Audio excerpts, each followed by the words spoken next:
Ouvir aqui tem outro impacto. Pois tem. E o bola não se Como é que é? Ouvir Já aqui tinham tem... saudades disto, não era? Eu já tinha mais do que vocês. É verdade. Estás cá. Impressionante. Mas tu estiveste cá no último. Tive como? No último episódio que está na net, tu estás cá também. Pois, isto é uma mentira. Como é que vocês estão? Estás com uma voz esquisita hoje. Estou com voz de quem não foi à cama. Mas faz parte. não Por preciso vezes são dessa compromissos. Tenho. Eu é que estou na idade disso, vocês não. Então esverguei. Não, porque foi uma noite bastante ativa. Foi. Ainda estás a tomar aqueles comprimidos? E num casamento. Não, ok. E então ainda estou assim meio. Ainda não acordei. Daqui a 9 meses temos alguma surpresa, não? Não. Não? Não. Não sabes? Foi tipo o filme A Ressaca, não sabes? Não, exato. Nem sabes o que aconteceu, não é? Não sei. Graças pareces tu grávido. Graças, como é que vocês estão? Maravilha. E então, o que é O que teu Benfica não perde, portanto também estás bem. Também não ganha? Pronto, mas não perdes, já não é mau. o que é que se passa com o Pavlidis, pá? Vem, não vem? Sei, olha, És tu que estás a tentar sacar algum... Saiu Tá bem? agora, exato, saiu agora que eles dizem que a partir de dia 1 é inscrito, vamos ver. Se for é já segunda-feira. Eu tenho ido a tiros todos os dias ver se aparece o Rui Pedro Brás. Se for é já segunda-feira que vem o homem. Ele vai... Posso ir para lá segunda-feira logo de manhãzinha? Podes. Acho que fazes bem. Se vir o Rui Pedro Brás já sei. Se for realmente isso, é. Agora, se for aquela questão dos intermediários que eu vinha hoje nos jornais, não faço ideia. Acho que aí És um deles. somos todos. Vais sacar quando? Já sabem que nós aqui no Mata-Mata já estamos. Por falar em Mata-Mata, antes de irmos aqui ao nosso convidado, estamos no Mata-Mata do Europeu.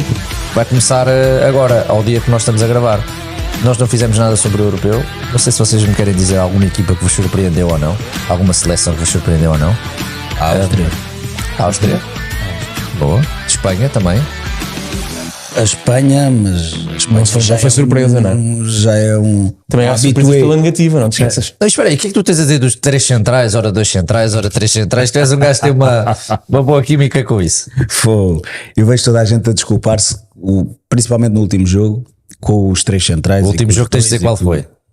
O último jogo com a Geórgia. Com a Geórgia, onde perdemos. Eu pessoalmente acho, e já o disse aqui, que a nossa seleção tem tudo para jogar com uma linha de 4. Eu acho que é a forma mais consensual, por assim dizer, e acho que tira melhor rendimento e consegues meter toda a mais qualidade lá na frente. Epá, mas eu não consigo atribuir o resultado que se passou com a Geórgia em função do sistema tático aparecido. 2 erros, são 2 erros. Eu tenho um amigo meu, gajo odeia os 3 centrais, odeia o Roberto Martínez, odeia tudo. Então, Portugal sofre o golo, e eu lembro que o golo foi sofrido aos 2 minutos, e aos 2 minutos ele manda-me assim uma mensagem: pá, mas é para o caralho, mais aos 3 centrais, como se aquilo tivesse algum. Quer dizer, foi um erro a 1 minuto e meio do António Silva, como se aquilo tivesse a ver com alguma componente tática. No jogo com a Geórgia, aquilo que eu senti foi: jogasse em 4-4-2, jogasse em 4-3-3, jogasse em 3-4-3, jogando com aquela atitude, nunca ias ganhar o jogo, o resultado nunca ia ser muito diferente deste. Não, porque a equipa parecia que estava amorfa, quer dizer, não Tiveste uma equipa muito, não havia mobilidade, não havia... muito permissível, e do outro lado estava uma Geórgia que sabia que tinha que ganhar. tinha que ganhar para passar. Tinha que ganhar. A Geórgia estava a fazer o jogo da vida deles, e Portugal... Eles tinham tudo a ganhar e nós não tínhamos nada. Vejo toda a gente... Já tínhamos... E é engraçado, e o futebol é lixado por causa disto. Toda a gente, a maior parte das pessoas, de acordo na tal revolução no 11. Sim. Porque já estava passada, pá, não vamos aqui esticar a corda. No final do jogo não pode mexer tanto, porque isto é uma competição curta e tem que se ganhar e tem... Isso vai ser sempre Epá, não faz sentido. Eu entendo, concordando ou não com as escolhas ou com as alterações do Roberto Martínez, eu tento sempre primeiro olhar numa perspectiva de entendimento, o que é que ele quer com isto. Aquilo que eu percebi, ele jogou com a Chequia com linha 3. Certo. Depois adaptou-se. Depois que a Turquia Certo. já jogou num 4-3-3 e agora voltou outra vez com 3 centrais. Aquilo que eu acho é que contra equipas que têm o bloco muito baixo e que jogam com linha de 5, no caso da Chequia jogava com 2 linhas de 5 muito compactas, bem baixas, portanto tira o espaço todo. É muito difícil jogar contra equipas assim, muito difícil. Contra a Geórgia jogava com uma linha de 5, 3 à frente e depois 2 homens a pressionar. É muito difícil. E aquilo que eu entendo na perspectiva do selecionador é o quê? Eu vou jogar com uma linha de 3 centrais para dar largura máxima, para conseguir explorar a largura total do campo, conseguir girar a bola de um lado para o outro, variar o centro do jogo rápido para criar situações de 1 para 1, certo, para depois haver o desequilíbrio. E daí ter jogado o Chico de um lado, porque situações de 1 para 1 acaba por ir para cima e desequilibrar, o Pedro Neto do outro. Portanto, eu consigo entender isso. Tu dizes-me assim, resultou? Não resultou. Mas eu consigo entender, no final, se resulta ou não é uma coisa diferente. Exatamente. Agora, chegar no final do jogo, olhar para o resultado e dizer, este gajo fez, não sabe montar uma equipa, anda a brincar com isto. Eu não vejo isso assim, sinceramente, ao contrário daquilo que andamos sempre aqui a bater. Mas eu tenho que falar, há muitos tempos já não falo de Roger Schmidt. eu confesso. Sim, mas eu percebo, este adapta-se a quem tem pela frente, não é? O Schmidt é tacanho nesse aspecto. Tu consegues perceber a ideia dele, portanto, claro. Ele consegue ver o que é que tem e tenta reagir em função daquilo que tem. Certo. Não é estar-se a moldar ao adversário, é estar a criar situações que lhe permitam tirar partido, claro, e vantagem sobre o adversário. Sim, para que ele está. Há uma coisa que acho que eu ainda não percebi, não deve ser o único, que é a história do João Cancelo. Médio entre linhas, e depois sai o Cancelo, é o Dalot ali, claro, a médio entre linhas, e eu pergunto-me se isto não é realmente ali algo, porque tanto o Cancelo como o Dalot naquela posição, o Dalot fruto tem uma excelente meia distância, atenção, que era algo que eu não tinha tão presente na minha memória, e o gajo tem ali 2 ou 3 tiradas, são dele e são um perigo do caraças, mas a nível de jogo senti pouco dessas opções. O Cancelo já no City com o Guardiola desempenhou exatamente a mesma função, jogar na linha e em organização ofensiva, vem para dentro para ajudar na construção. Um dos melhores jogos que eu me lembro de ver de Portugal foi com o Cancelo num sistema de 4-3-3, foi o Cancelo a fazer exatamente esse movimento e fez um jogão e toda a gente valorizou o jogo. Já não lembro qual foi o jogo, mas foi um jogo de preparação. Sim. Ora, sim, eu acho, tu no final, se as coisas não resultam, é fácil no final, isso é fácil. Agora, eu consigo entender o porquê. A única coisa não consigo entender, e isso é que me deu uns calafrios durante essa noite, não dormi, que eu pensava, e depois andaram aí umas fotos de uma mistura da cara do Schmidt com coisa, então substituições aos 90 minutos, isso eu não consigo entender. Isso foi no outro jogo. É uma coisa que já não aconteceu neste, na Chequia não consegui entender.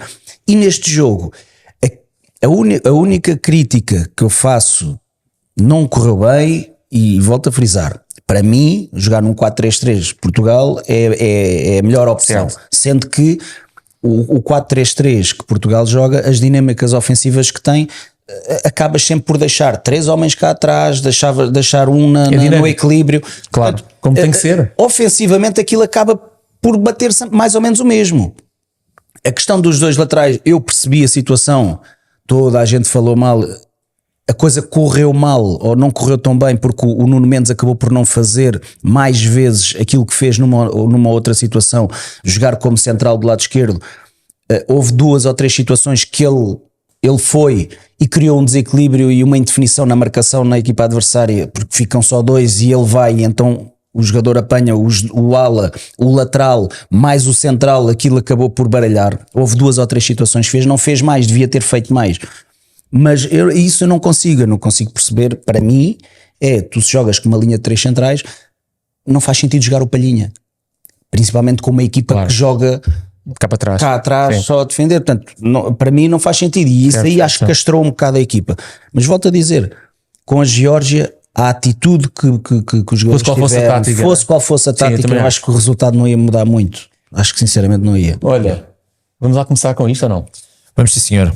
Pronto, Ele queria falar, não apresentaste o nosso convidado, castraste o homem, nem pôde dar a opinião dele nem nada. Pode dar a opinião, sim senhor. Até vais apresentá-lo certamente, como sabes fazer. Sou César. Muito obrigado pelo convite. É um prazer de nós três estarmos aqui contigo. E eu lembrei-me agora de uma cena muito gira, pá.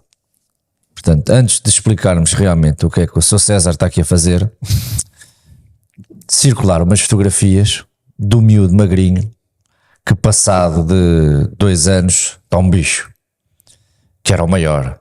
António Silva. Pois. Eu queria, vocês gostaram, eu queria falar do António Silva, mas vocês podes falar agora, pá. O César também o Dr. César Leão, além de ter formação na área de nutrição, também tem na área da área desportiva, portanto também tem uma opinião válida, será mais válida do que a nossa. E embora isto seja uma questão mais mental do que propriamente física, a verdade é que nós vemos em campo um jovem central de 20 anos que está realmente um bicho. Nota-se a diferença daquilo que ele era há uns anos e daquilo que ele é há uns anos, Há 2 anos. Há 2 anos, 2022, e aquilo que ele está agora. Isso não invalida, obviamente, de cometeu erro, e de repente toda a concentração virou-se para os pés. Ou seja, por muito que nós façamos as coisas bem, podemos fazer tudo bem, descansar bem, comer bem, alimentar bem, etc, etc, etc. Há um momento, no momento H, na hora H, que nós falhamos. E isso aconteceu com o miúdo, vai acontecer com outros, acontece com malta mais experiente também, com jogadores mais experientes. E lembrei-me que, para fazer este paralelismo, porque circularam em não sei quantas fotografias, em não sei quantos grupos, em não sei quantas conversas do WhatsApp, aposto que vocês também o receberam, que era o que ele era antes e o que é agora. Antes de e podes dar também a tua opinião sobre aquilo que está a ser o europeu, porque gostas de futebol. É preciso para ter aquela evolução em 2 anos, que ele também obviamente tem ginásio pelo meio, etc. Mas é mais alimentação ou é mais treino? Olha, antes de mais, bem-vindo. Obrigado pelo convite. Obrigado por terem vindo. Obrigado por terem vindo. Na questão da hipertrofia, eu poderia dizer que seria a alimentação, mas realmente o treino é fundamental. A questão é que, e esse é um dos papéis da alimentação e da nutrição, é o complementar aquilo que é o treino. E treinar muito bem, mas depois não fazer a outra parte, a parte invisível da alimentação, do sono, do descanso, o treino não vai ter reflexos. Então, estes 2 anos do António Silva foi um complemento de tudo, foi do acompanhamento que ele teve a nível de ginásio, de treino, com protocolos, programas de hipertrofia, de certeza absoluta, e a alimentação ajustada àquilo que era o objetivo para ele nestes 2 anos. E só assim é que ele tem resultados. A alimentação na hipertrofia tem o papel de sustentar o treino, porque é o treino que vai dar realmente essa, no fundo, essa mais-valia. O foco há de ser ter os nutrientes para ele ter capacidade para treinar bem e depois provavelmente os nutrientes para recuperar após o treino, para construir o músculo novamente, não é? Há de ser no fundo é isto, é ter energia para sustentar aquilo que é o programa de treino que foi desenhado para ele, suportar aquilo que é as necessidades energéticas associadas ao aumento da massa muscular, que também são necessárias, ou seja, tem que comer mais para suportar aquele gasto energético e desta forma ter aquele aumento de massa muscular, no fundo é isto. Portanto é o treino, a alimentação, juntamente com a suplementação e um ponto muito importante que é o descanso. Se tivesses que fazer uma pirâmide, como é que colocavas estes? Na hipertrofia? Um plano do António Silva, se tivesses que fazer uma pirâmide daquilo que é a importância, da base até ao... O treino eles têm que treinar. O treino é sempre mais importante. Podes alimentar muito bem e não vais ter hipertrofia. Vou ter hipertrofia. Eu posso ter hipertrofia só com a alimentação, sem treino, mas vou ter junto ao ganho de massa muscular um aumento de massa gorda brutal. E num atleta não é isso que se quer. E não foi isso que ele teve. Um atleta tem que treinar. A alimentação e o descanso vão ser a base, as rodinhas de apoio daquilo que é o treino, que é o essencial. Isto é quase o que é mais importante, a bicicleta ou as rodinhas de apoio? Quando estamos a aprender a andar, é tudo importante. É tudo importante, parte da estrutura. Eu tinha um colega meu, quando estávamos estávamos lá fora, estávamos em Angola. E ao final do dia íamos treinar. Tínhamos comprado umas proteínas, íamos todos treinar. Começaram pela parte importante, os suplementos, claro. Ele tomava aquela porcaria todos os dias. Há um dia que chegamos a casa, vai toda a gente, éramos 4 ou 5 para ir treinar, e ele sentadinho no sofá. Então, vais treinar? Não, já tomei proteína.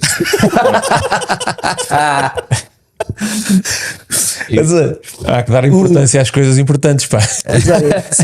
Mas para matar, deixa-me só matar o tema do António Silva, que nós enquanto povo, em algumas coisas temos muito a aprender com outros, e acho que devíamos olhar para o exemplo de outros. Eu percebi que, por exemplo, na Turquia, e a Turquia, as rivalidades lá são a sério. Fenerbahçe, Beşiktaş, Galatasaray são a sério, e a seleção é a seleção. Portanto, eles unem-se mesmo em torno da seleção. E tu vês em Portugal, isto aconteceu com o António Silva com o Benfica, como aconteceria se fosse um jogador do Sporting ou do Porto. Aconteceu campanha. Aconteceu um bocadinho também com o Diogo Costa no jogo com o Marrocos. É bom lembrar. Existe uma campanha contra o jogador, porque não tem em causa a qualidade do António Silva, não tem em causa a qualidade do António Silva. E depois as pessoas que vêm falar, mas como é que ele vai um flop e como é que ele vai ao europeu? Quem faz isso são sportinguistas e portistas, como que o Diogo Costa eram benfiquistas e sportinguistas a dizer o mesmo, como se fosse algum jogador do Sporting que seriam benfiquistas e portistas. Claro. E este tipo de cultura tem que mudar, porque seleção é seleção, estão todos com as esquinas ao peito, o equipamento é igual para todos, estão todos com o mesmo objetivo, eles próprios dão-se todos bem, não é como há 30 anos atrás que se ouvia sentavam-se em mesas diferentes, era cada clube, cada jogador tinha o seu grupinho que era do clube e sentavam-se em sítios diferentes. E isto tem que mudar, porque depois que são campanhas orquestradas. Sim, que agora e uma das coisas que eu acho que é fundamental aqui reforçar, que eu sei daquilo que estou a dizer, é que realmente o grupo uniu-se logo para apoiar o António.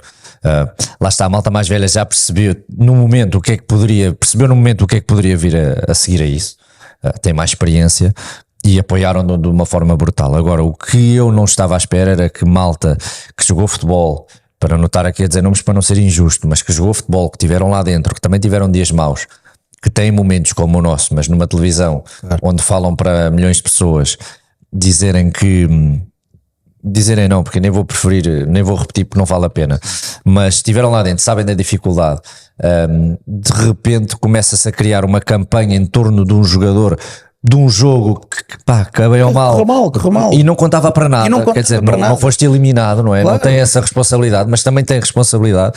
E não é que o António nem qualquer outro está imune à crítica, não está. Claro. Eu posso dizer que naquele jogo, enquanto eu vi o António cometer 2 erros, vi um Gonçalo Inácio imperial, sempre certinho a fazer as coisas em condições.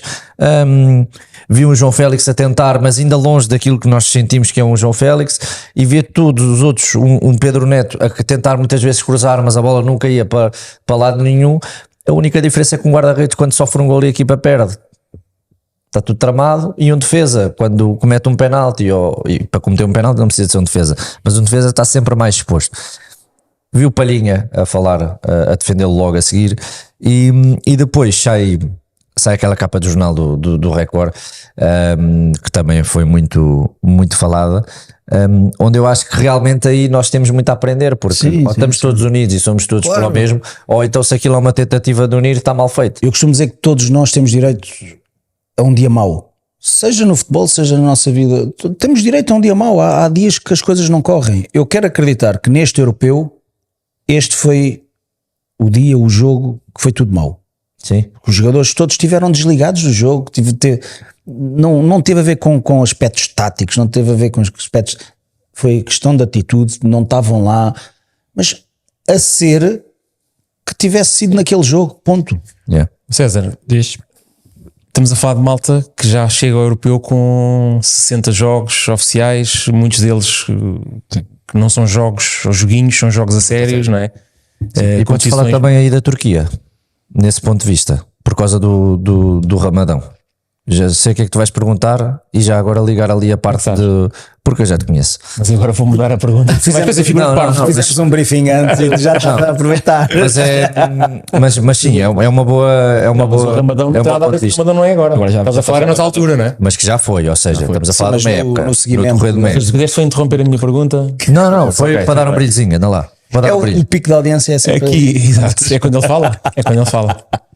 Não, acho que também é importante as pessoas perceberem que papel é que terá, não só ao longo da época e nestas fases mais críticas, o papel que tem a alimentação nestas fases. No rendimento, na recuperação do atleta, na saúde, ou seja, no fundo Exatamente. vai um bocadinho ao encontro da própria pergunta, da primeira pergunta do António Silva, ou seja, a nutrição é um coadjuvante daquilo que é a recuperação do atleta. E nestas alturas de europeu, pegando aqui um bocadinho, aproveitando aqui o Bruno que foi treinador, quando temos jogos de 3 em 3 dias ou de 4 em 4 dias, a preocupação do treinador é em termos táticos e recuperar fisicamente, porque não vai trabalhar aspectos físicos, não se trabalham aspectos de melhoria física, de recuperação. E a nutrição aí é fundamental, porque há danos musculares associados a esses jogos, porque os jogos são intensos, duram muito mais que 90 minutos hoje em dia, apesar de agora as coisas em termos de tempo de compensação estarem um bocadinho. Vai haver jogos agora no mata-mata que provavelmente poderão ir aos 120 minutos, com todo o stress, Mais atenção, exatamente. todo o stress associado a estes momentos de decisão, que também magoam, e a nutrição aí é fundamental para não perder tempo naquilo que é o intervalo entre um jogo e o outro e aproveitar ao máximo a recuperação. Nós sabemos que, por exemplo, em termos de dano muscular, alguns aspectos fisiológicos podem demorar 72 horas a voltarem à base. E quanto mais se atrasar o iniciar da recuperação após um jogo, pior. E por isso é que mesmo durante o europeu, e podem observar, jogadores quando são substituídos, quando chegam ao banco, há muito mais cuidado em os pôr logo a hidratar, em os pôr logo a comer, para não perder tempo, porque aquelas primeiras horas após o jogo são fundamentais para não atrasar essas recuperações.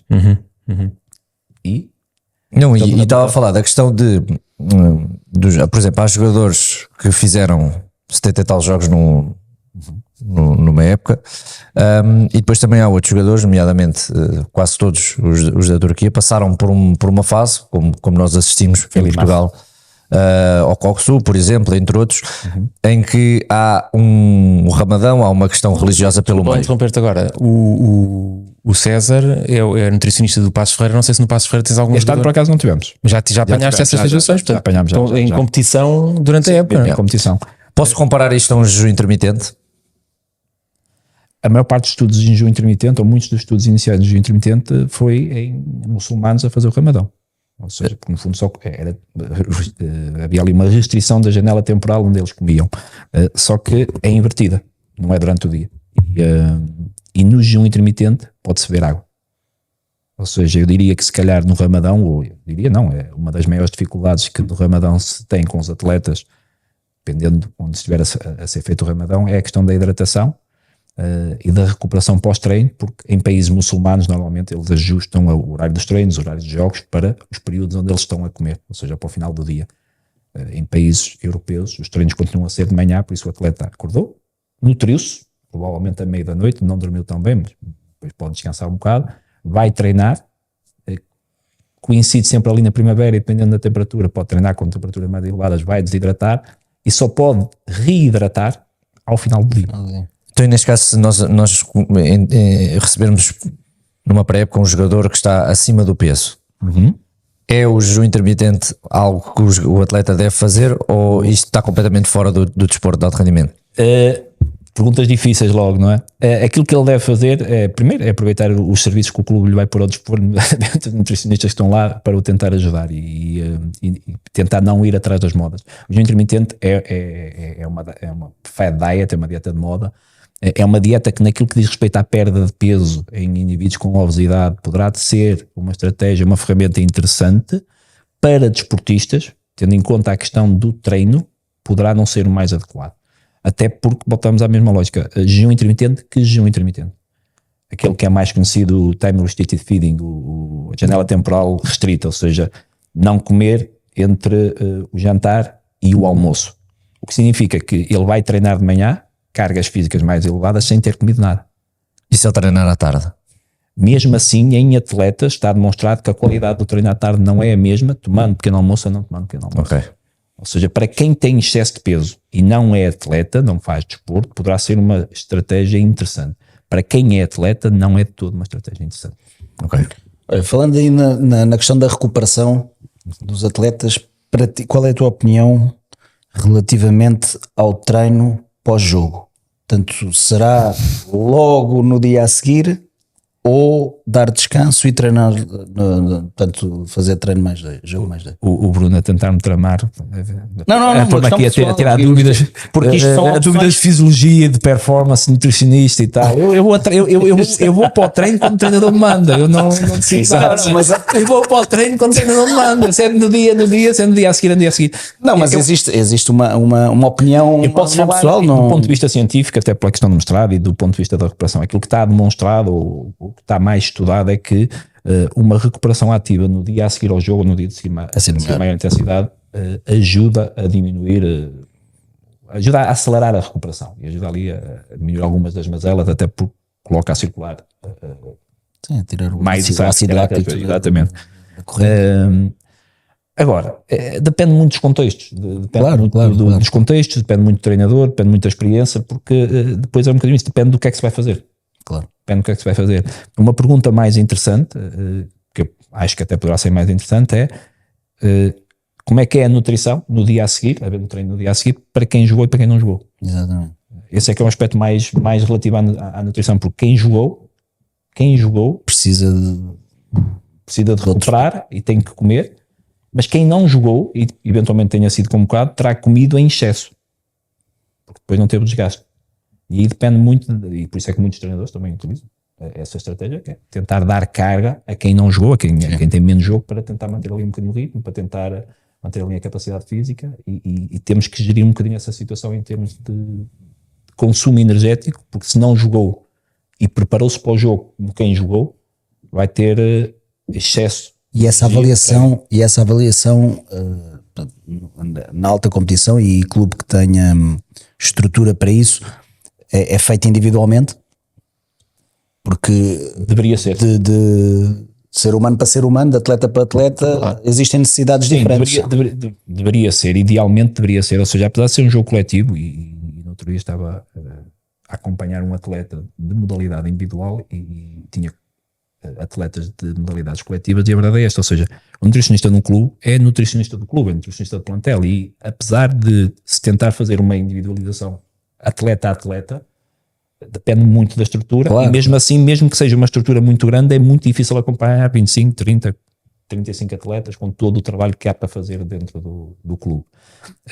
Idealmente deveria ser feito atleta a atleta, ou seja, o nutricionista devia estar alocado ao clube naquilo que é a gestão macro da nutrição, alimentos, a suplementação, o que é que vai estar, e depois, no fino, eventualmente, trabalhar um bocadinho mais individualmente com o atleta. Isto vai acontecer, acho que os clubes estão cada vez mais preparados para isso, os nutricionistas também, há mais informação, por isso também torna-se mais fácil a questão da utilização de GPS. Eu, quando entrei no futebol, não havia GPS. A maioria dos clubes não usava GPS, era uma novidade que os clubes grandes começaram a usar, e entretanto hoje em dia Está massificado.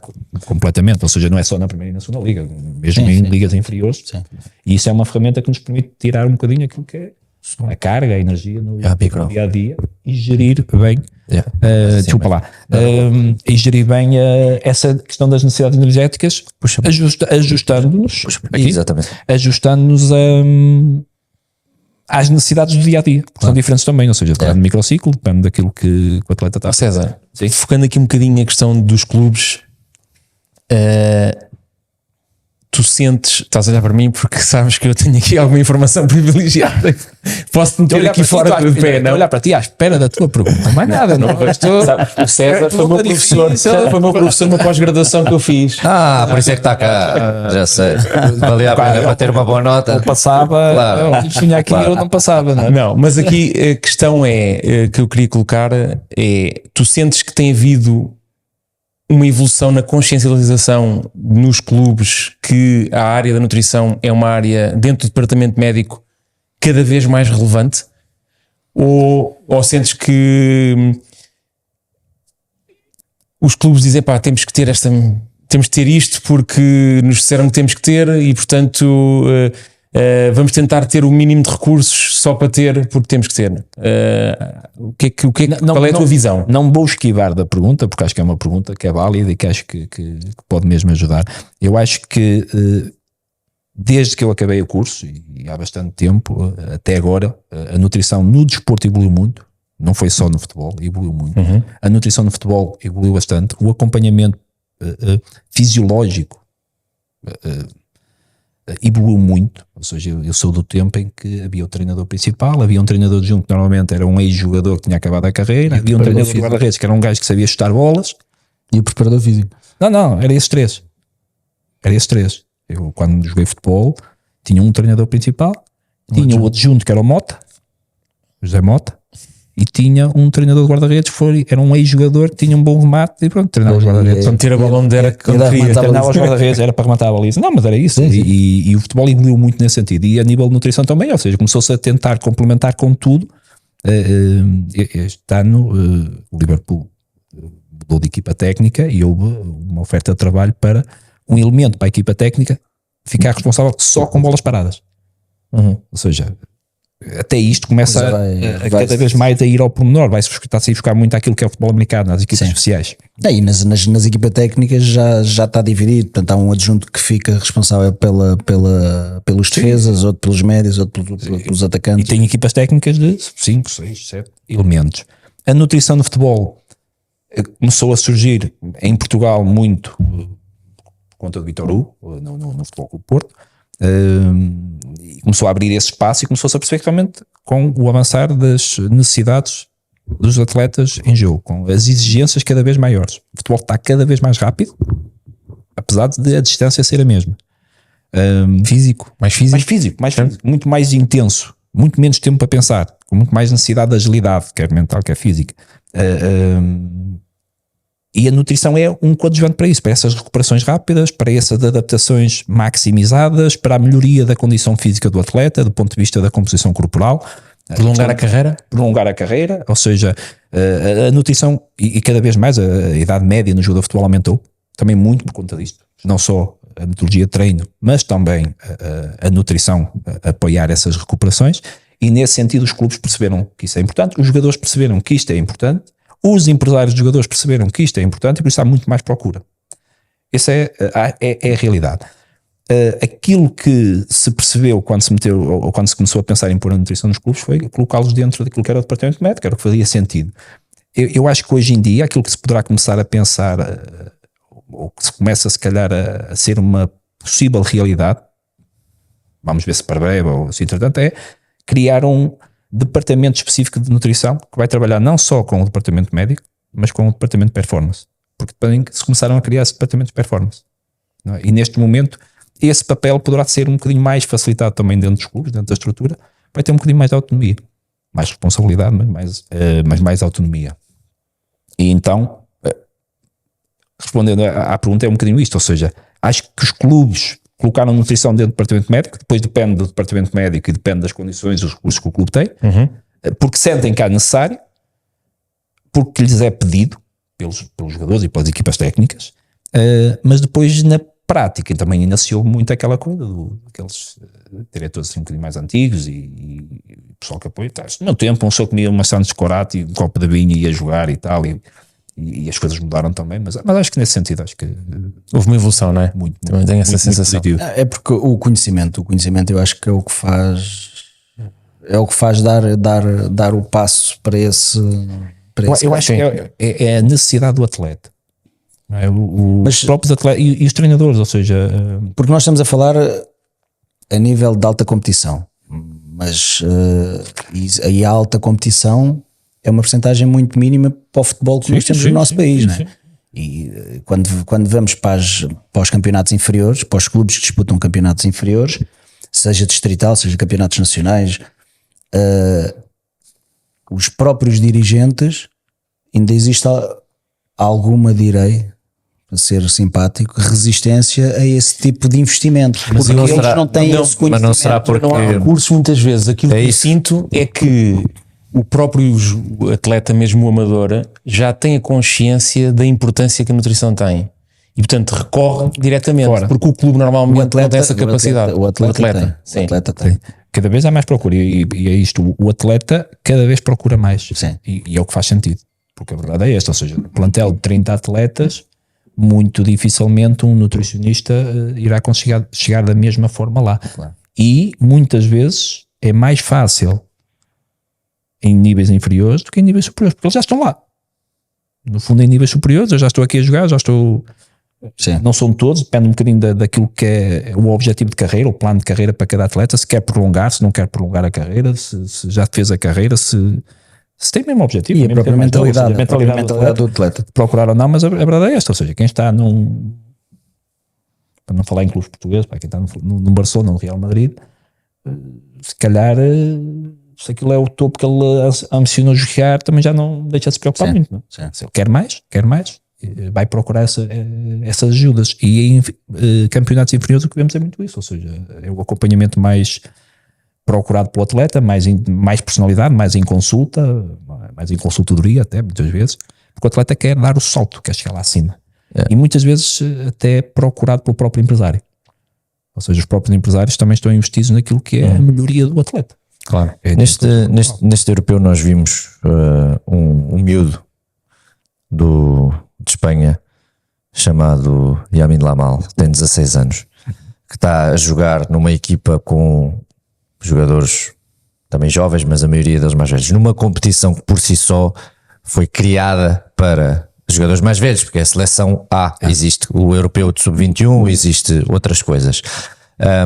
Deve aí a nutrição e o trabalho da nutrição ser diferente e mais atento quando temos um jogador que está a fazer uma prova destas, que tem 16 anos e ainda tem mais 20 anos se calhar pela frente, ou é muito genérico, digamos assim?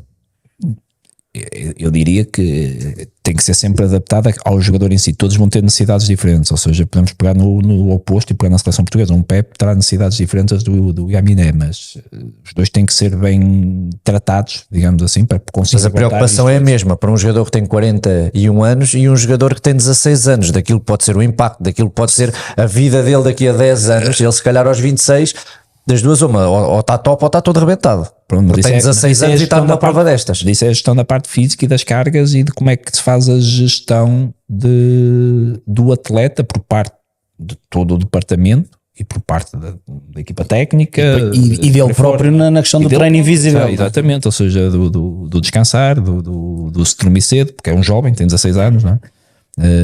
E a nutrição aí vai ser fundamental para, primeiro, permitir que ele ainda cresça, porque ele ainda está em fase de crescimento, ele ainda pode crescer, que ele não consuma menos do que aquilo que necessita, ou seja, um dos problemas muitas vezes que se observem em fases de crescimento e de maturação, já deve ter passado pela maturação, mas em fase de crescimento é que as necessidades genéticas são maiores e não é muito fácil, em certos contextos em que há pouca experiência, conseguir que ele atinja esses valores, e isso vai comprometer a recuperação e o crescimento dele. Ele supostamente recupera mais rápido. Se for bem nutrido, sim. Se for bem nutrido, sim, porque a síntese proteica é novo, a recuperação da síntese proteica é aumentada, está otimizada, recupera melhor se dormir, se descansar. Isto era possível se não houvesse agora este cuidado que há com a alimentação, com o treino.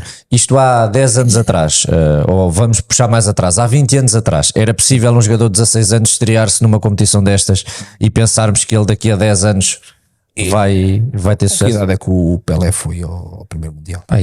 Pelé é um caso à parte, mas mas tiveste, por exemplo, o Golial que estreou na equipa principal do Benfica com 17 anos, tivemos-lo aqui e portanto se falou sobre isso. Certo, mas aqui estamos a falar de uma competição que é o que é. O Golial podia ter chegado. E ele tinha, acho que tinha 15 anos, este ano fez agora 16. Ou seja, eu acho toda a evolução é um bocado também com a consciencialização que os departamentos é isso, eu acho que aqui e que hoje em dia já apostas mais nos mais jovens, pá, e estamos a falar de um gajo que é um puto fora de série, não há volta a dar, não é? Quer dizer, de vez em quando aparecem uns assim, não é? Nem é só, isso aqui já é um bocadinho fugir da nutrição, mas nem é só a questão do apostar nos mais jovens. Hoje em dia, até na própria formação há mais cuidado em termos de trabalho de força, trabalho de recuperação, trabalho de ginásio, trabalho tático, trabalho técnico, ou seja, eles começam a trabalhar com muito mais qualidade, ou seja, o desenvolvimento é maior E depois eu acho que é uma questão da própria perspectiva da equipa em si, ou seja, da equipa técnica, porque está toda a gente a dizer que é muito bom porque aquilo está a correr bem. Parece coisa mal. E o Yamin hoje não mete um colega às cavalitas e vai para as bancadas subir escadas e descer. Isso, ou seja, eu acho tudo que isso vai acabar por ele tem que gerir bem a questão física, a parte física, e eu lembro-me que vi há cerca de 6 meses, até a propósito do Bellingham, com o número de jogos que ele já fez com 19 anos, comparativamente a um atleta com 20 anos há 10 anos atrás. E é totalmente diferente. Isso aumenta o risco de lesão. O número de jogos aumenta o risco de lesão. Vocês devem se lembrar de uma altura em que o Cristiano estava no top e os miúdos que chegavam à seleção viam que ele metia não sei quanto de massa, não sei quanto, não sei quê, não sei quanto, e imitavam-nos todos, ou seja, era quase como um exemplo. Pesava a comida. Isso hoje em dia acho que há mais consciência para os atletas perceberem que ele tem aquele regime, mas o meu pode ser diferente. Mas continua sempre a ter influência. Não, o regime é igual, a questão é que as quantidades variam de Há algo aqui que no caso do Cristiano é evidente, que é as lesões. Comparativamente com um jogador como o Renato Sanches ou outros que são mais novos e são mais propícios a lesões, às vezes é uma questão física, mas de 0 a 10, quanto é que a questão de nutrição e alimentar tem influência nas lesões que nós, ou na recuperação. Está a querer nem estar lá. Ele meteu ali o Renato Sanches ali no meio, agora vá. Não, o Renato Sanches é um exemplo, atenção, o Renato é um bicho, não me acredito. A verdade é que nós não temos muita percepção de qual é que é a percentagem da nutrição nisso, porque é quase impossível isolar a nutrição. Podemos falar se calhar da densidade mineral óssea, da baixa ingestão energética como fatores de risco, e está demonstrado, aliás, um dos sintomas na baixa disponibilidade energética, ou seja, numa ingestão energética insuficiente, abaixo de um determinado patamar, é o número aumentado de lesões, de fraturas por causa da densidade óssea. E aí temos mais ou menos ideia daquilo que pode acontecer, mas é tão multifatorial as lesões que é impossível dizer o que é que a nutrição poderá ou não. É injusto dizermos, ele não se cuida, por isso é que está sempre lesionado. Porque às vezes é mais do que questão de...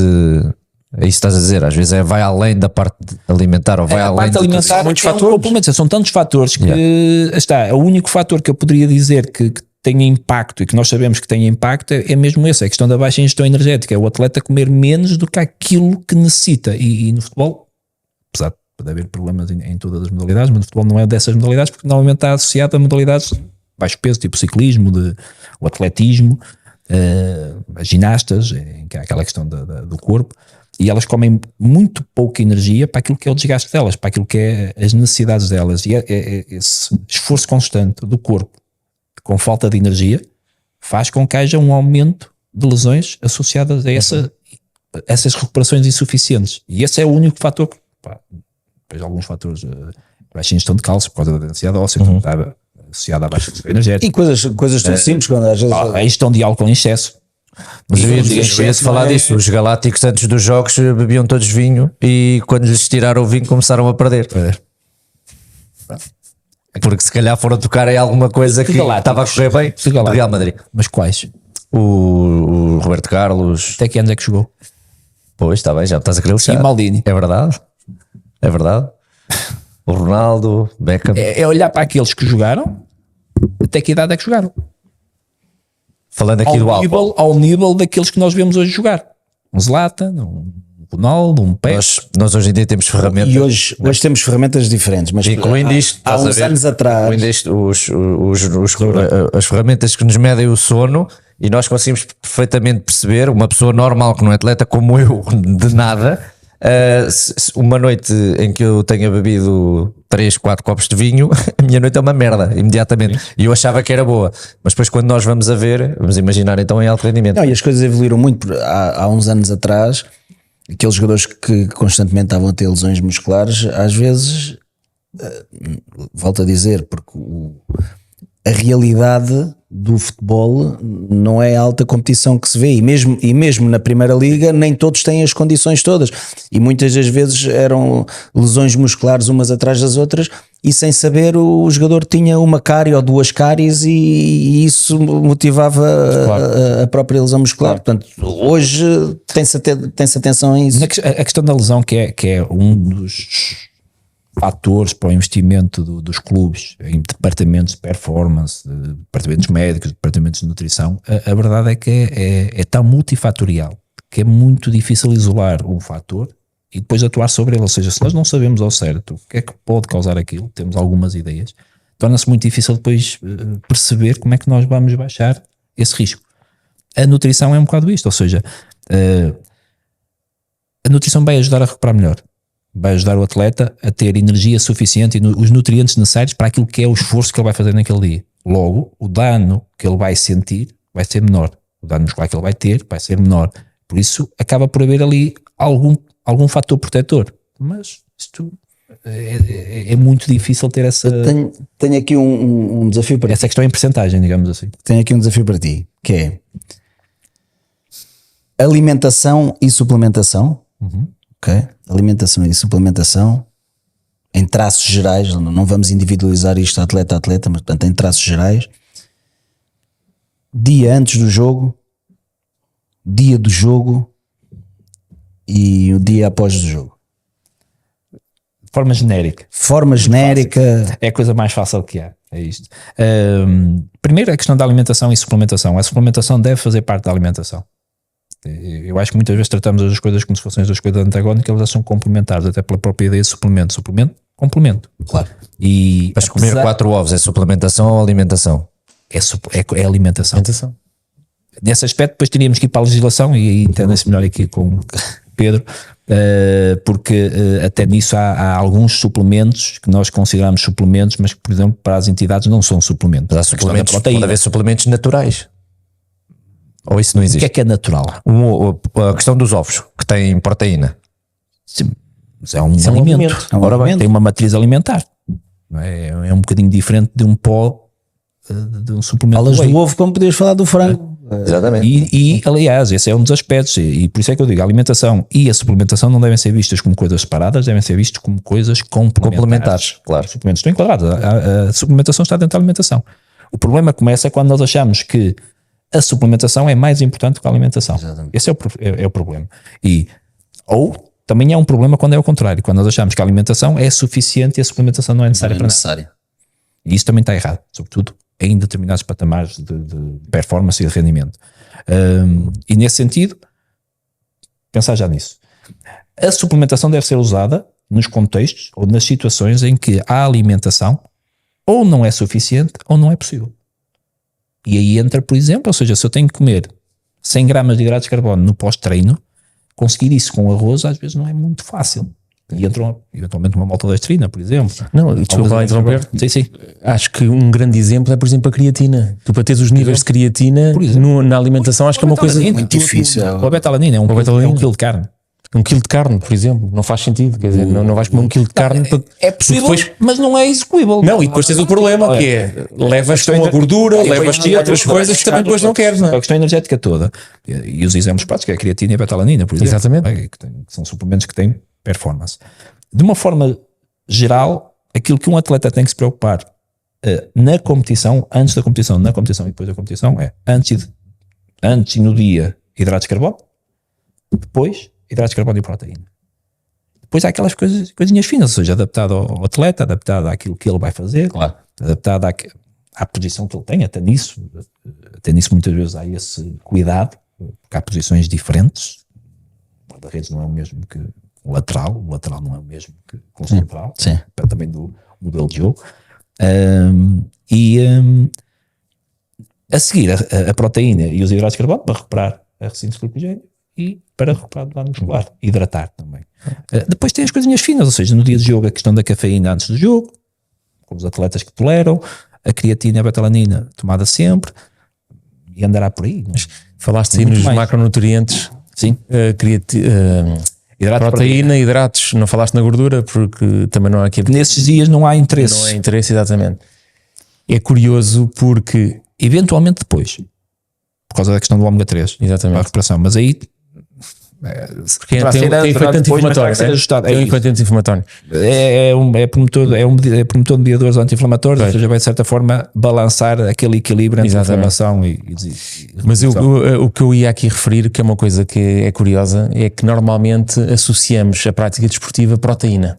O tipo vai para o ginásio, proteína. E pelo que eu sei, os estudos o que nos dizem é que os atletas normalmente cumprem e superam as quantidades de proteína recomendadas. Pá, acho que a Organização Mundial de Saúde diz que é 1,6 gramas por quilo de peso corporal, certo? 0,8, 1,5, 1,6 é aquilo que é hoje aceite, não, é que é hoje aceite, 1,2 é hoje aceite aquilo que será o ideal. O 0,2 é o mínimo necessário. O mínimo necessário. Mais um e normalmente o atleta supera estes níveis, não é? Isso aí cumpre com os requisitos, mas depois está muito abaixo das quantidades de hidrato de carbono. Porque normalmente abominamos o hidrato de carbono, porque o hidrato de carbono engorda. Engorda? Exatamente. E é difícil. Queres explicar porque é que existe esta ideia que o hidrato de carbono engorda? E porque é que a proteína em excesso, por exemplo... É uma fad diet. No fundo, vem um bocadinho das correntes que existem hoje em dia para explicar a obesidade. Ou seja, a obesidade é um problema mundial. A teoria mais aceite e aquela que faz sentido é uma teoria que é chamada de SICO, Calories in, Calories out, ou seja, eu engordo porque como mais do que aquilo que gasto. No fundo é isto. Há depois muitas nuances ali pelo meio e cá para fora o que passa é isto, é comer menos do que se gasta, mas há muita coisa lá pelo meio, há questões hormonais, há questões de ambiente, há questões psicológicas e por isso não é uma coisa tão simples quanto isso e por isso é que é difícil de tratar. Mas depois surgiu uma teoria que aquilo que nos engordava não eram as calorias, era a insulina.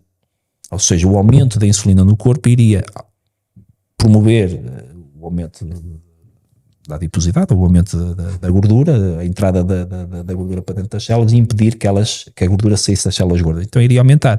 O que é que aumenta a insulina? Hidratos de carbono. Se a insulina é um problema, não comer hidratos de carbono vai resolver esse problema. O que os estudos mostram é que se nós igualarmos as calorias, mesmo não comendo hidratos de carbono, o resultado é exatamente igual a não comer, a comer hidratos de carbono. Com um senão que engana, que é quando eu deixo de comer hidratos de carbono, eu rapidamente perco 2, 3 quilos. Questões de água, fazem a retenção de glicogênio, a retenção de líquidos, por causa da questão do glicogênio muscular e por aí fora. Ou seja, como eu perco 2, 3 quilos quando deixo de comer hidratos, isto afinal está a bom. E depois associo que é por eu não estar a comer hidratos de carbono. E realmente aqueles 2, 3 quilos que foram de água, não foram de gordura, foi por causa dos hidratos de carbono, mas a partir daí eu vou perder se eu comer menos que o que eu gasto. Além de que é muito difícil fazer uma alimentação sem hidratos de carbono. E como tal, a pessoa acaba sempre por comer menos. E depois perde peso, mas não é por não comer hidratos de carbono. César, é importante referir que o cérebro é um músculo e, portanto, é um órgão. É um órgão que precisa de hidratos de carbono para funcionar como deve ser. E, portanto, a malta que corta nos hidratos depois perde força, perde capacidade de raciocínio. Se bem que aqui o cérebro consegue utilizar o substrato energético nas dietas cetogénicas, a questão na questão da energia, o que é mais importante, o açúcar ou a gordura? Os hidratos de carbono. Para a intensidade alta, os hidratos de carbono. É o que o César vai explicar. Já há pessoal que segue um tipo de dieta que é a dieta cetogénica, em que a principal fonte de energia é a gordura. Exatamente. Ou seja, então é mentira que ou seja, acaba por ser mito que o açúcar engorda mais que a gordura, por exemplo. Depende da teoria que nós seguirmos. Aquilo que nós sabemos é muito Se eu quiser ganhar peso, tens de comer mais que o que gastas. Agora, a lógica é qual é a dificuldade hoje em dia? Isso mesmo assim é uma resposta simples. Não, esta é a resposta super simples, esta é simplificada. A complexa é quanto é que tu gastas? Exato. Depende muito, varia com muitos fatores, não é sempre igual. Não somos todos iguais. Exato. E temos 3 componentes que têm bastantes variáveis. Coisas como estás sempre a mexer, comparado comigo, posso estar sempre parado, faz com que gastes mais e eu não consigo perceber isso. Estamos aqui os dois sentados à mesa, chegamos ao final, tu gastaste mais 100, 200 calorias porque não paraste de mexer, mas teoricamente eu vou contabilizar a mesmo gasto energético para mim e para ti. E a própria composição corporal. O César, se tiver mais músculo do que tu, Vai comer ter então uma coisa, mas ele gasta muito mais do que tu Mas sentes. isso aí até acaba por ser mais ou menos fácil de contabilizar. Os isso é- gastos do exato. dia a dia. Certo. Mas por exemplo, fala-se que os frutos secos têm muitos benefícios, mas se eu comer uma embalagem tem tantas calorias como o Big Mac. Sim. O que é que eu faço? O que é que eu devo fazer? Mas estamos a falar de uma questão Racionalizar. de uma coisa. Agora já estou a ser mais normal. Não Mas estou a estamos a tentar- falar de saúde ou estamos a falar de Rendimento. calorias e de Isso é rendimento? para rendimento. Mas aí sempre está. rendimento. Mas no fundo há três coisas e Estou a falar e atenção, as Aqueles minhas que são- questões também é como aquelas para que quem são nos ouve é linhas- tudo, né? É malta de. sim. Não, mas ligado ao futebol, Diz assim, um pacote de frutos secos tem tantas calorias como E o o Big próprio Mac. jogador de Vou futebol comer um muitas Big vezes Mac. também não sabe estas coisas. É verdade. Isto é realidade ou não? faz todo o sentido juntar as duas coisas, juntar a parte do rendimento com a parte da saúde e com aquilo que se ouve cá fora. E por isso é uma pergunta perfeitamente normal e válida. A questão aqui é, há 3, 4 pilares que nós temos de ter em conta quando estamos a falar de uma alimentação saudável. Um pilar é a da adequação, ou seja, deve ser adequado àquilo que é o gasto energético da pessoa. E depois é o da proporção, que é, em termos proporcionais, em macronutrientes, hidratos, proteína e gordura, devem ser ajustados àquela que é as necessidades da pessoa. E por isso, se eu comer um saco de frutos gordos, eu posso estar a criar desequilíbrios em termos de proporção que o Big Mac, por exemplo, não faria. Há um estudo engraçado de 2015 em que um investigador achou, fizeram um desafio em que era perceber se a recuperação dos atletas em termos de reservas de glicogênio era superior com suplementos ou com fast food. E ele, sim, ótimo, vamos testar isso, porque vamos em ciclistas, estamos aí a bicicletas, vamos testar. Então deram suplementos, fast food do Big Mac, foram comprar o Big Mac e fizeram ali um ajuste das calorias, dos macros, e depois deram em suplementos exatamente igual em calorias e nos macros. E a síntese de glicogênio foi exatamente igual com o Big Mac ou com suplementos. O que interessa é uma coisa que eu costumo dizer. Se bem que a longo prazo. Depois fica a faltar algumas coisas. Ele ali foi avaliado apenas um dos aspectos Claro. da recuperação. Pois é, o que é que faz melhor? E depois é aquela questão, por exemplo, a questão do Tart Cherry. Também é um suplemento que está a ser utilizado para ajudar nas recuperações e muito provavelmente no europeu todos os atletas estarão a fazer ou Então, a de tomar. certeza absoluta. Pronto, e sim, tu sabrás, não é? Tu sabrás. Sem cometerem confidências. E que faz todo sentido. E nós sabemos isso. Mas os estudos que mostram isto mostram que isso é verdade quando os jogadores têm uma dieta baixa em polifenóis. Quando os jogadores, os atletas têm uma dieta rica em polifenóis, ou seja, com muitos hortícolas, com muitos frutos vermelhos, esse efeito do Tart Cherry já é um efeito muito mais residual. Certo. Ou seja, a alimentação aqui acaba por ter impacto. Vamos deixar isto a casa? Não, vamos Tart Cherry, pronto, nestes contextos, mas se calhar é uma coisa a avaliar. E por isso não é uma questão de só olhar para as calorias, é olhar para a qualidade das calorias que nós comemos, mas se eu olhar só para a qualidade das calorias que eu como, eu estou a perder um aspecto importante, que é aquele aspecto que eu falei, que é a base de qualquer pirâmide de necessidades, que é a energia. Se eu tiver energia a mais, vai-me sobrar e o corpo não deita fora essa energia, vai aproveitá-la, porque não sabe se amanhã vai ter. Isto tem a ver com a questão da evolução. E se comer energia a menos, vai começar a quebrar. E se for repetido, vai ser um problema. E já agora, sim. Eu acho que o Tiago tem ali uma pergunta. Podes mandar, Tiago. O Tiago, isto é um tema que ele gosta. Eu acho que estamos Eu todos. estava a pensar que o Tiago devia estar ali Eu acho que estamos todos. a desfrutar. Mas se tiveres perguntas, se quiseres, depois podes mandar. eu faço. Se tiveres perguntas, podes mandar. Manda. A agência. Aliás, até devias pôr no Insta e no Manda, direct sim, uma podes coisa mandar a para dizer o- assim: tem alguma. Não, mesmo na rede social. Precisas perguntar alguma coisa relativamente. Podíamos ter feito isso antes, pá. E este é super interessante. A Agência Mundial de Antidopagem todos os anos atualiza a lista de produtos que são considerados doping. Isto tem um nome? Como é que se chama esses Não é produtos? doping, é Substâncias proibidas no desporto. Substâncias Porque há uns que não proibidas. são doping na Exato. melhoria da performance, são para dissimular, por exemplo. Não é? E dado que esta evolução acontece, ou seja, ano após ano a lista aumenta das substâncias proibidas, deve um nutricionista de um clube onde está envolvido com atletas profissionais que estão sujeitos ao controle antidoping realmente preocupar-se com aquilo que é a suplementação, a nutrição, ou tudo isso, o que nos vem parar às mãos, é seguro que o atleta pode consumir? Resposta correta, 100% correta, pode não ser seguro. Isto é assim. A UADA publica todos os anos a lista em novembro, outubro, novembro, e ela entra em vigor em janeiro para dar a resposta. O problema dos suplementos não é estarem incluídos nessa lista. O único suplemento que esteve incluído e que foi retirado foi a cafeína. Está nas substâncias em vigilância, não está completamente liberta, mas está em vigilância, e se houver problemas no futuro pode voltar a ser proibida, mas os suplementos não são proibidos. O risco dos suplementos tem a ver com a contaminação com algumas dessas substâncias que lá estão, estimulantes e por aí fora. E como a legislação sobre os suplementos é muito vaga, não é o Infarmed, não há um controle tão robusto como há sobre medicamentos, é possível chegarem suplementos que estão contaminados e o atleta está a tomar a pensar que não acontece. Aconteceu com um atleta nos Jogos Olímpicos que, por causa de uma beta-alanina contaminada, porque estava mais barata na Amazônia, e ele viu na Amazônia e comprou, perdeu a medalha. E esse é o risco dos suplementos, é estarem contaminados. E essa é uma preocupação que nós devemos ter, e daí que estávamos a falar também, acho que falámos um bocado da questão da certificação dos suplementos. Ainda não falámos aqui, mas não tínhamos falado, pronto. Sonhaste. Falámos em off. Sonhaste. Falámos em off. A questão da certificação dos suplementos e a escolha dos suplementos com que se trabalha.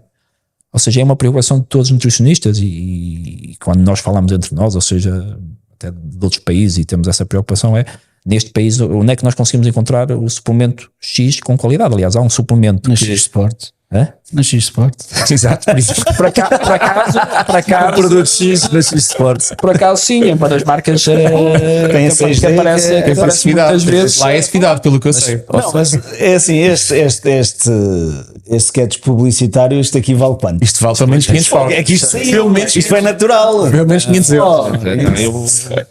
Mas faz bem, bem. Aí muitas vezes quando a malta vê, aquela proteína é muito mais barata do que a outra. Muitas vezes tudo isso está relacionado com o facto de nós estamos descansados a níveis profissionais. Sim. O atleta pode ir, porque lá está, a partir do momento em que eu penso assim, sou nutricionista, eu estou a dar isto aos meus atletas, se ele for bater no doping, isto não é, eu daqui lavo as minhas mãos, está tudo resolvido. Mas apesar de não haver castigos da UADA a profissionais de staff, o que é estranho, porque os atletas não se dopam sozinhos. Não se dopam sozinhos. O atleta é sempre o último responsável, é sempre o último, é sempre ele que é castigado. Mas há uma cadeia. É sempre o primeiro, ou seja, ele é sempre o responsável. Não há hipótese, mas foi não, tu tomaste, foi porque quiseste. Ele é sempre responsável por aquilo que coloca dentro da boca, apesar de que eu posso ser castigado, eu poderia ser castigado teoricamente por ter instigado. E há muita coisa que nós não sabemos, Por exemplo, o Pogba vai para o doping e supostamente por algo que ele estava a tomar para emagrecer, será assim? Mas não foi com o aval do clube, ou seja, nos clubes de futebol, o futebol é um desporto de alto risco em Portugal, mas não é pelo número de casos, é pelo dinheiro envolvido, ou seja, a ADOP e a UADA também dividem os desportos em grupos de risco, e os grupos de maior risco é atletismo, ciclismo, o número de casos constantemente aparecendo, e o futebol pelo dinheiro que envolve. Acho que este ano saiu o kickboxing teve algum tempo, tiveram uma série de casos em que foi colocado no alto risco, e por isso estão mais sujeitos a controles antidoping, há mais dinheiro para gastar nesses controles, nessas modalidades, e nesse sentido os jogadores têm este ónus sobre eles, vão ser monitorizados com mais frequência. Os clubes estão preparados para isso, e por isso é que os clubes tentam trabalhar com marcas, trabalham com marcas, aliás, eu falo se calhar pela minha classe, que é uma das exigências que se faz, que é ou se trabalha com suplementos com certificação, então está quieto. Isto não invalida que o atleta possa fazer por iniciativa própria. E tivemos um caso em Portugal que o atleta assumiu isto, foi o Cabinato, não precisamos ir ao palco, ou seja, o caso dele, não sei o que é que ele admitiu ou não, mas o Cabinato admitiu, foi um erro da parte dele, e erros. Tivemos há uns anos uma pré-convocação para o Mundial, ou acho que era o Mundial, com o Daniel Kennedy. Sim, foi outro caso. O caso dele foi um bocadinho diferente. Para emagrecer. O caso não foi bem para emagrecer, foi para perder peso, foi a furosemida, foi um diurético, é daquelas substâncias que não provoca, não melhora a performance, mas ajuda a mascarar a utilização de substâncias que podem melhorar a performance, ou seja, um diurético. Era isso que eu ia dizer, ou seja, às vezes há produtos que não melhoram, mas têm outros efeitos. Sim, está dentro de uma categoria específica que é mascarantes, ou seja, eles são utilizados para mascarar a utilização de outras substâncias que podem ter essa sim efeito.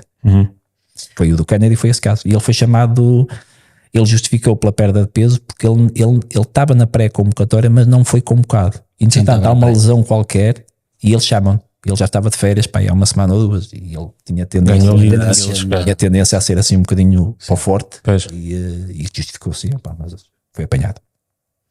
Olha, César, não entrando aqui em detalhes, porque tu tens funções numa equipa, numa estrutura profissional, qual é que é o procedimento a ter agora que estamos a entrar em pré-temporada? Portanto, os jogadores estiveram um mês parados, sensivelmente, mais coisa menos coisa, parados em termos, não competir. Desde logo, há recomendações para durante as férias, suponho eu. Sim. No geral tentámos fazer um bocado isso. Pronto. Apesar de que eles são responsabilizados por chegar aos trabalhos já numa condição de não virem com 10 ou 15 quilos a mais, não é? Supostamente não deve acontecer isso. Sim. Isso já não acontece muito. Não acontece, pronto. Qual é que é o procedimento normal? Portanto, o jogador chega, há aqueles exames médicos. Qual é o papel do nutricionista, do departamento de nutrição nesta fase? Numa fase inicial, não, ou seja, pensando na pré-época no total, e vou falar no geral porque depois pode variar de época para época e de clube para clube, por isso também estou à vontade. Claro, exatamente. Sim, não, a ideia aqui não é entrar especificamente no teu caso, não é. Não, mas até podíamos falar, mas nem é por aí, porque vai ficar muito fechado em relação àquilo que pode acontecer. Ou seja, no fundo, tentar perceber como é que vai ser o estágio, ou como é que vai ser a pré-época, ou seja, vai ser em estágio, não vai ser em estágio, vai haver refeições no clube, não vai haver refeições no clube, ou seja, isto ainda é antes da época começar.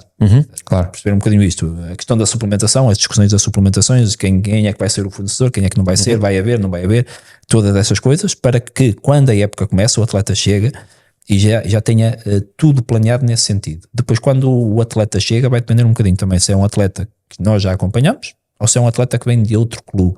E se vem de outro clube com nutricionista, ou se vem de outro clube sem nutricionista, ou seja, as coisas variam um bocadinho.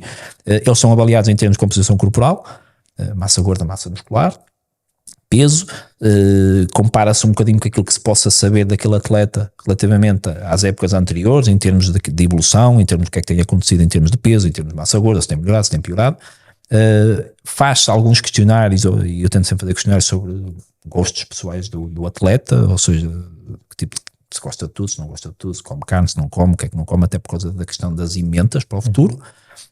E isto é aquele primeiro contacto. Depois, dependendo dos resultados, dependendo de como as coisas vão decorrer, dependendo dos objetivos para o atleta em questão, ou seja, se o atleta tem que ganhar massa muscular para poder ser uma opção e foi contratado, mas é uma aposta mais para ser acompanhado nesse sentido, se tem que perder massa gorda mais em quantidade superior àquela que deveria ter naquela altura durante a pré-época, é entrar um bocadinho em cooperação com os outros departamentos do clube para perceber, ou seja, se um atleta que precisa perder massa gorda e se calhar o departamento de performance ou a equipa técnica sugere fazer treinos extra, depois há esse acompanhamento.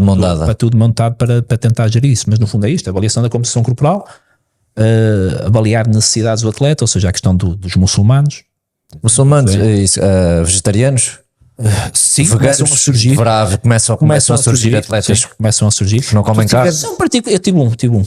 Mas se tiveres um jogador que, por iniciativa dele, queira fazer o jejum intermitente, por exemplo, já tive atletas que não comiam hidratos de carbono e temos que falar com eles. Nós não podemos obrigar a nada. Mesmo a questão da suplementação que estávamos a falar, nós podemos sugerir. O atleta, se quiser tomar, mas se não quiser tomar, não. Isso aí para mim já entra-me logo aqui uma coisa na cabeça que é complicada, que é assim, eu contrato-te, eu pago. Mas isso é o que justifica provavelmente aquela decisão do tribunal e não dá razão ao ganhão, que é o clube deu todas as condições. Tu não tens condições, ele despede-te. Porque a questão é um bocado essa. Ou seja, eu não estou a dizer que se concorda ou não concorda, mas justifica provavelmente. Baseia-se por aí. Deu todas as condições. Tu não podes dizer que não tens performance ou que não estás como deverias estar para jogador de futebol. Ele estava exagerado. Por falta de condições, porque o clube não te apoiar, porque o clube não está a condições. Não, o clube deu-te condições, colocou tudo à disposição, acompanhou, tiveste 3 meses para recuperar. Opá, não, ficaste pior. Desculpa, vai dar a tua vida, não pagamos nada. e o tribunal deu razão. Pois. Não é? Epá, o atleta é atleta, até porque uma das coisas que é importante a lidar com atletas, e temos aqui o Mr. Bruno, é realmente criar uma relação com ele e tratá-lo de uma forma personalizada. O atleta tinha atletas que não queriam tomar o batido. Pai, pronto, não toma, arranja-se uma alternativa, mete-se leitas porque há atletas que têm- Mas é fácil de contornar. Pronto, mas é isso. Ou Aquilo seja, que eu digo é, por exemplo, um jogador, e eu já ouvi dizer que há jogadores de equipas grandes, inclusive, que têm, por iniciativa deles, não sei se por alguém externo ou não, mas que decidem fazer o jejum intermitente e tal. E a mim isto faz-me confusão quando são ativos de um clube que investe 5, 6 milhões de euros num ano para ter esse ativo, epá, e ele ter essa liberdade quando há alguém capacitado, alguém que é pago por uma determinada função e que lhe diz, para o meu amigo, não pode ser. Tu tens necessidades que não são o que a tua mulher tem. Uma das funções do nutricionista é educar, apenas, não é obrigar. Exatamente. Mas não é o nutricionista que tem que obrigar, atenção. Mas o clube igual, ou seja, Tu não podes forçar. até porque, Não, até porque eu sei que não podes, estou a levantar aqui a questão ética que é. Eu percebo o que estás a dizer. Eu acho é que tens que chegar a um momento, tu tens de deixar o comboio andar e depois, em função do resultado, é que tu tens de chamar o atleta à razão ou não. Tu não estás a ter rendimento, Eu vou dar não dois estás a fazer o. Portanto, vamos fazer como eu estou a E dizer. lesões, se for uma lesão de 6 meses. eu vou dar, igual. mas eu vou dar. Tu também não controlas o que o jogador faz fora do clube. Clube, é isso. Exatamente. Atenção que já controlas muito. Não controlas.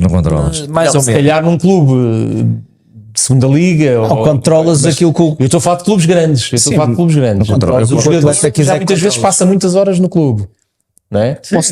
Posso dar dois exemplos. Sabes o que é que os jogadores faziam quando havia aquela pulseira para medir o sono? Punham no cão.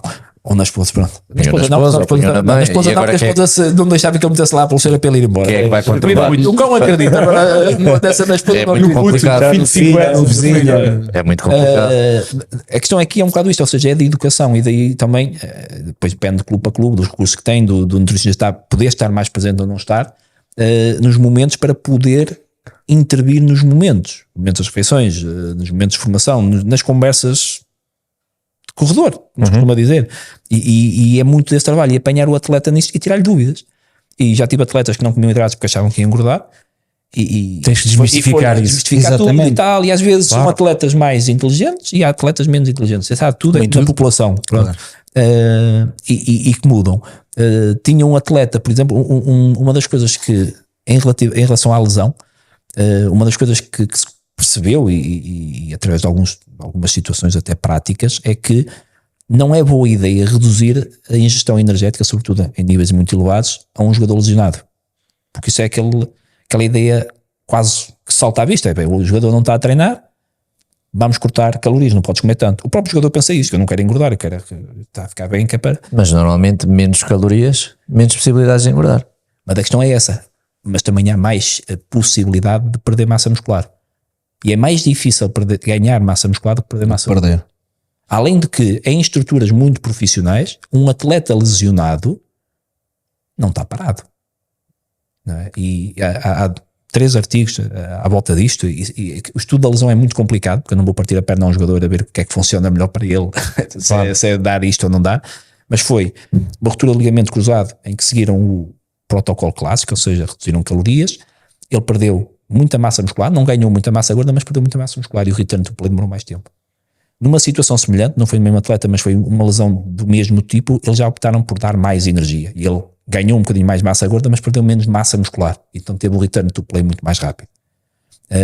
E houve um estudo muito engraçado em que foram avaliar o gasto energético de uma equipa de futebol na pré-época, através do método de diluição de isótopos de água duplamente marcada, e deram a todos os atletas. Ao segundo dia há um atleta que se lesiona e já estava no estudo e estava, eles avaliaram na mesma, e a diferença para os atletas, para os colegas que estavam a treinar, foi de 300 calorias. Isto é uma peça de fruta e um pão, não é nada excepcional. E o atleta, ao reduzir a ingestão energética, reduz logo uma coisa que não devia reduzir, que é o batido pós-treino. Não está a treinar, não toma batido, ou seja, reduz a proteína, e a proteína nessa altura é importante. E como eu dizia, se ele não baixar o peso e até ganhar um bocadinho, é mais fácil perder gordura do que ganhar massa muscular. E isto consegue-se também falando com os atletas nesses momentos. E numa altura, numa altura em que nós temos cada vez mais os alimentos, ou seja, cada vez mais aquilo que nós comemos é processado, isso obriga-vos constantemente em relação àquilo que é alimentação processada, não processada, a fazer uma evolução, a estar constantemente a alterar protocolos, ou a linha base é sempre a mesma? Estamos a falar processados ou ultraprocessados? Ultraprocessados, neste caso. Desde que a agricultura entrou, come alimentos processados, porque não conseguimos comer o milho, o trigo, como ele existe.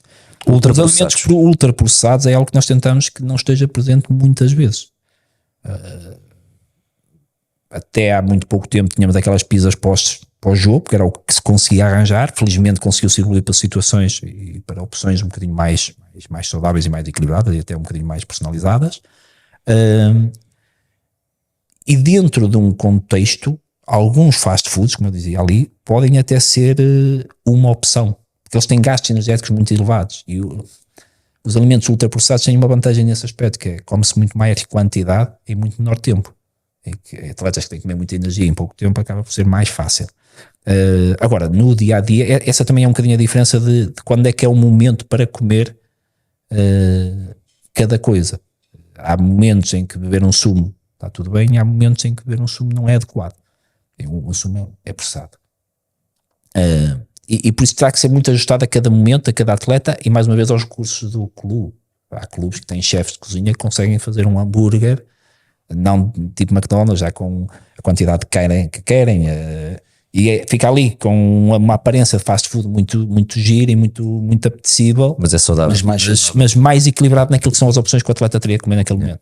Agora, nem todos os clubes têm esse recurso. Eu queria perguntar aqui uma situação que não é nem sequer tem a ver com rendimento. Portanto, um ser humano normal do dia a dia. É para ti, não é? E isto É um amigo. É um amigo. E isto o Guilherme já falou nele, mas e toda a gente fala nisso como se fosse aqui um bicho mau. Mito, não é? Não é mito nenhum, porque é mesmo mau, mas queria perceber, tu enquanto nutricionista, fora do ambiente de competição, fala-me do açúcar. É um hidrato de carbono. O açúcar primeiro é... Há quem diga açúcar, deixem de comer açúcar que vai transformar, que vos vai transformar, comam com... O César já falou um bocadinho sobre isso, tem a ver com os timings também. Também com os timings.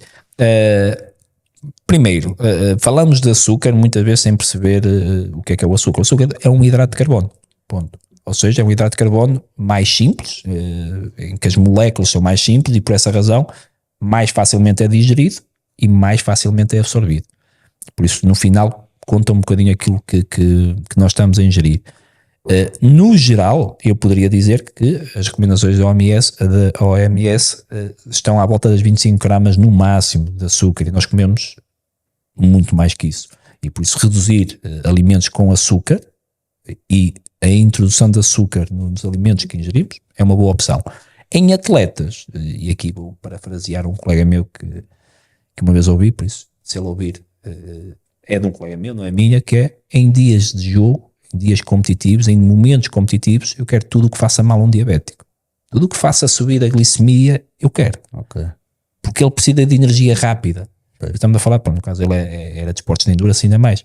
Ele precisa que a energia que o atleta ingere rapidamente passe no sistema digestivo para ser absorvido e rapidamente fique disponível na corrente sanguínea para ir para os músculos. Se eu for comer um arroz integral, claro, ao intervalo, provavelmente não vai funcionar. No intervalo, marmelada. Eu acho que há uma ideia muito à volta do açúcar também que é mito, mais ou menos, ou seja, doses excessivas de hidratos de carbono, juntamente com aquela ideia dos alimentos processados, ultraprocessados, realmente vão aumentar muito a carga de calorias consumidas, mas nós associamos muito o açúcar ao problema. E a verdade é que ouvimos muitas vezes falar do vício do açúcar. Eu acho que é uma coisa que já anda muito por aí, não é? A verdade é que nós não somos viciados em açúcar, nós somos viciados em alimentos agradáveis, doces, agradáveis, tanto vale para o açúcar como para o sal, não é? Também, mas não há nenhum alimento agradável que não seja uma mistura de açúcar com gordura. Ninguém come açúcar do pacote, imagino. Sim. Não é? Ou seja, normalmente se eu vou comer uma bola de berlim, eu estou a dizer que estou a comer um alimento com açúcar. quando as calorias da bola de Berlim são mais calorias vindas da gordura do que propriamente do açúcar. Porque a gordura fornece muito mais calorias do que açúcar. Eu acho que essa é que é a questão que muitas vezes também se coloca. Ou seja, reduzir alimentos ultraprocessados é bom, porque aumenta a saciedade para quem quer perder peso. Em momentos competitivos não é bom, porque isso significa que o atleta vai ter que comer o triplo de volume, e isto pode também causar problemas gastrointestinais, e por isso, neste caso, alimentos ultraprocessados poderia ser algo mais interessante no dia-a-dia. Obviamente evitar, mas não é pela questão do açúcar em si. Dentro de doses recomendadas é um nutriente. E o corpo não faz diferença. O corpo não faz distinção se vem da fruta ou se vem do açúcar. É açúcar. O que faz diferença depois é a matriz nutricional de cada alimento. Posso ter um alimento com uma matriz nutricional um bocadinho mais rica e ter um alimento que não tem lá nada. Cada caso é um caso quase, praticamente. É a palavra mais recorrente na nutrição, é o depende. O açúcar está Depende. o açúcar está explicado, mas há outra coisa que eu também já agora tirava a dúvida. Bom, Que o teu também? sim. Por acaso deve ser para o amigo dele. Não foi O Tiago está a mandar as não foi o Tiago, não foi o Tiago. O azeite. Sim. É a melhor gordura. Mas não quer dizer que só faça bem. Voltamos a falar Depende qual é o objetivo. Voltamos a falar, mas eu aqui o depende, também um colega meu dizia uma vez que o depende funciona se nós depois dermos uma resposta. Senão não dizíamos depende. Eu acho que tu podes responder aqui, desculpa estar-me a meter, podes responder aqui desde logo dizendo quais é que são as calorias da gordura, dos hidratos e da proteína. Uma grama de gordura de lípidos fornece 9 quilocalorias, uma grama de açúcar 4, e de hidratos de carbono 4 e uma grama de proteína 4. Se bem que a proteína só é utilizada como substrato energético, e a importância dos hidratos de carbono na performance tem muito a ver com isto, a proteína só é utilizada como substrato energético quando há déficit do outro substrato energético, que é o açúcar, que é o hidrato de carbono. Por isso, normalmente até só acontece em desportos de endurance, de longa duração, em que começa a haver falta daquele substrato e começa a haver maior dano. Quanto mais hidratos de carbono comermos durante a competição, e no futebol, curiosamente, surgiu agora há pouco tempo um artigozito interessante sobre isso, por causa da questão das recomendações durante o jogo, que são de 60 gramas, essas são oficiais, mas já há quem sugira que ao nível de um europeu ou ao nível de uma Liga dos Campeões, à intensidade que aqueles jogadores jogam, provavelmente 90 gramas fará mais sentido, para aumentar a quantidade de hidratos, e já começa a haver jeito para o futebol assim.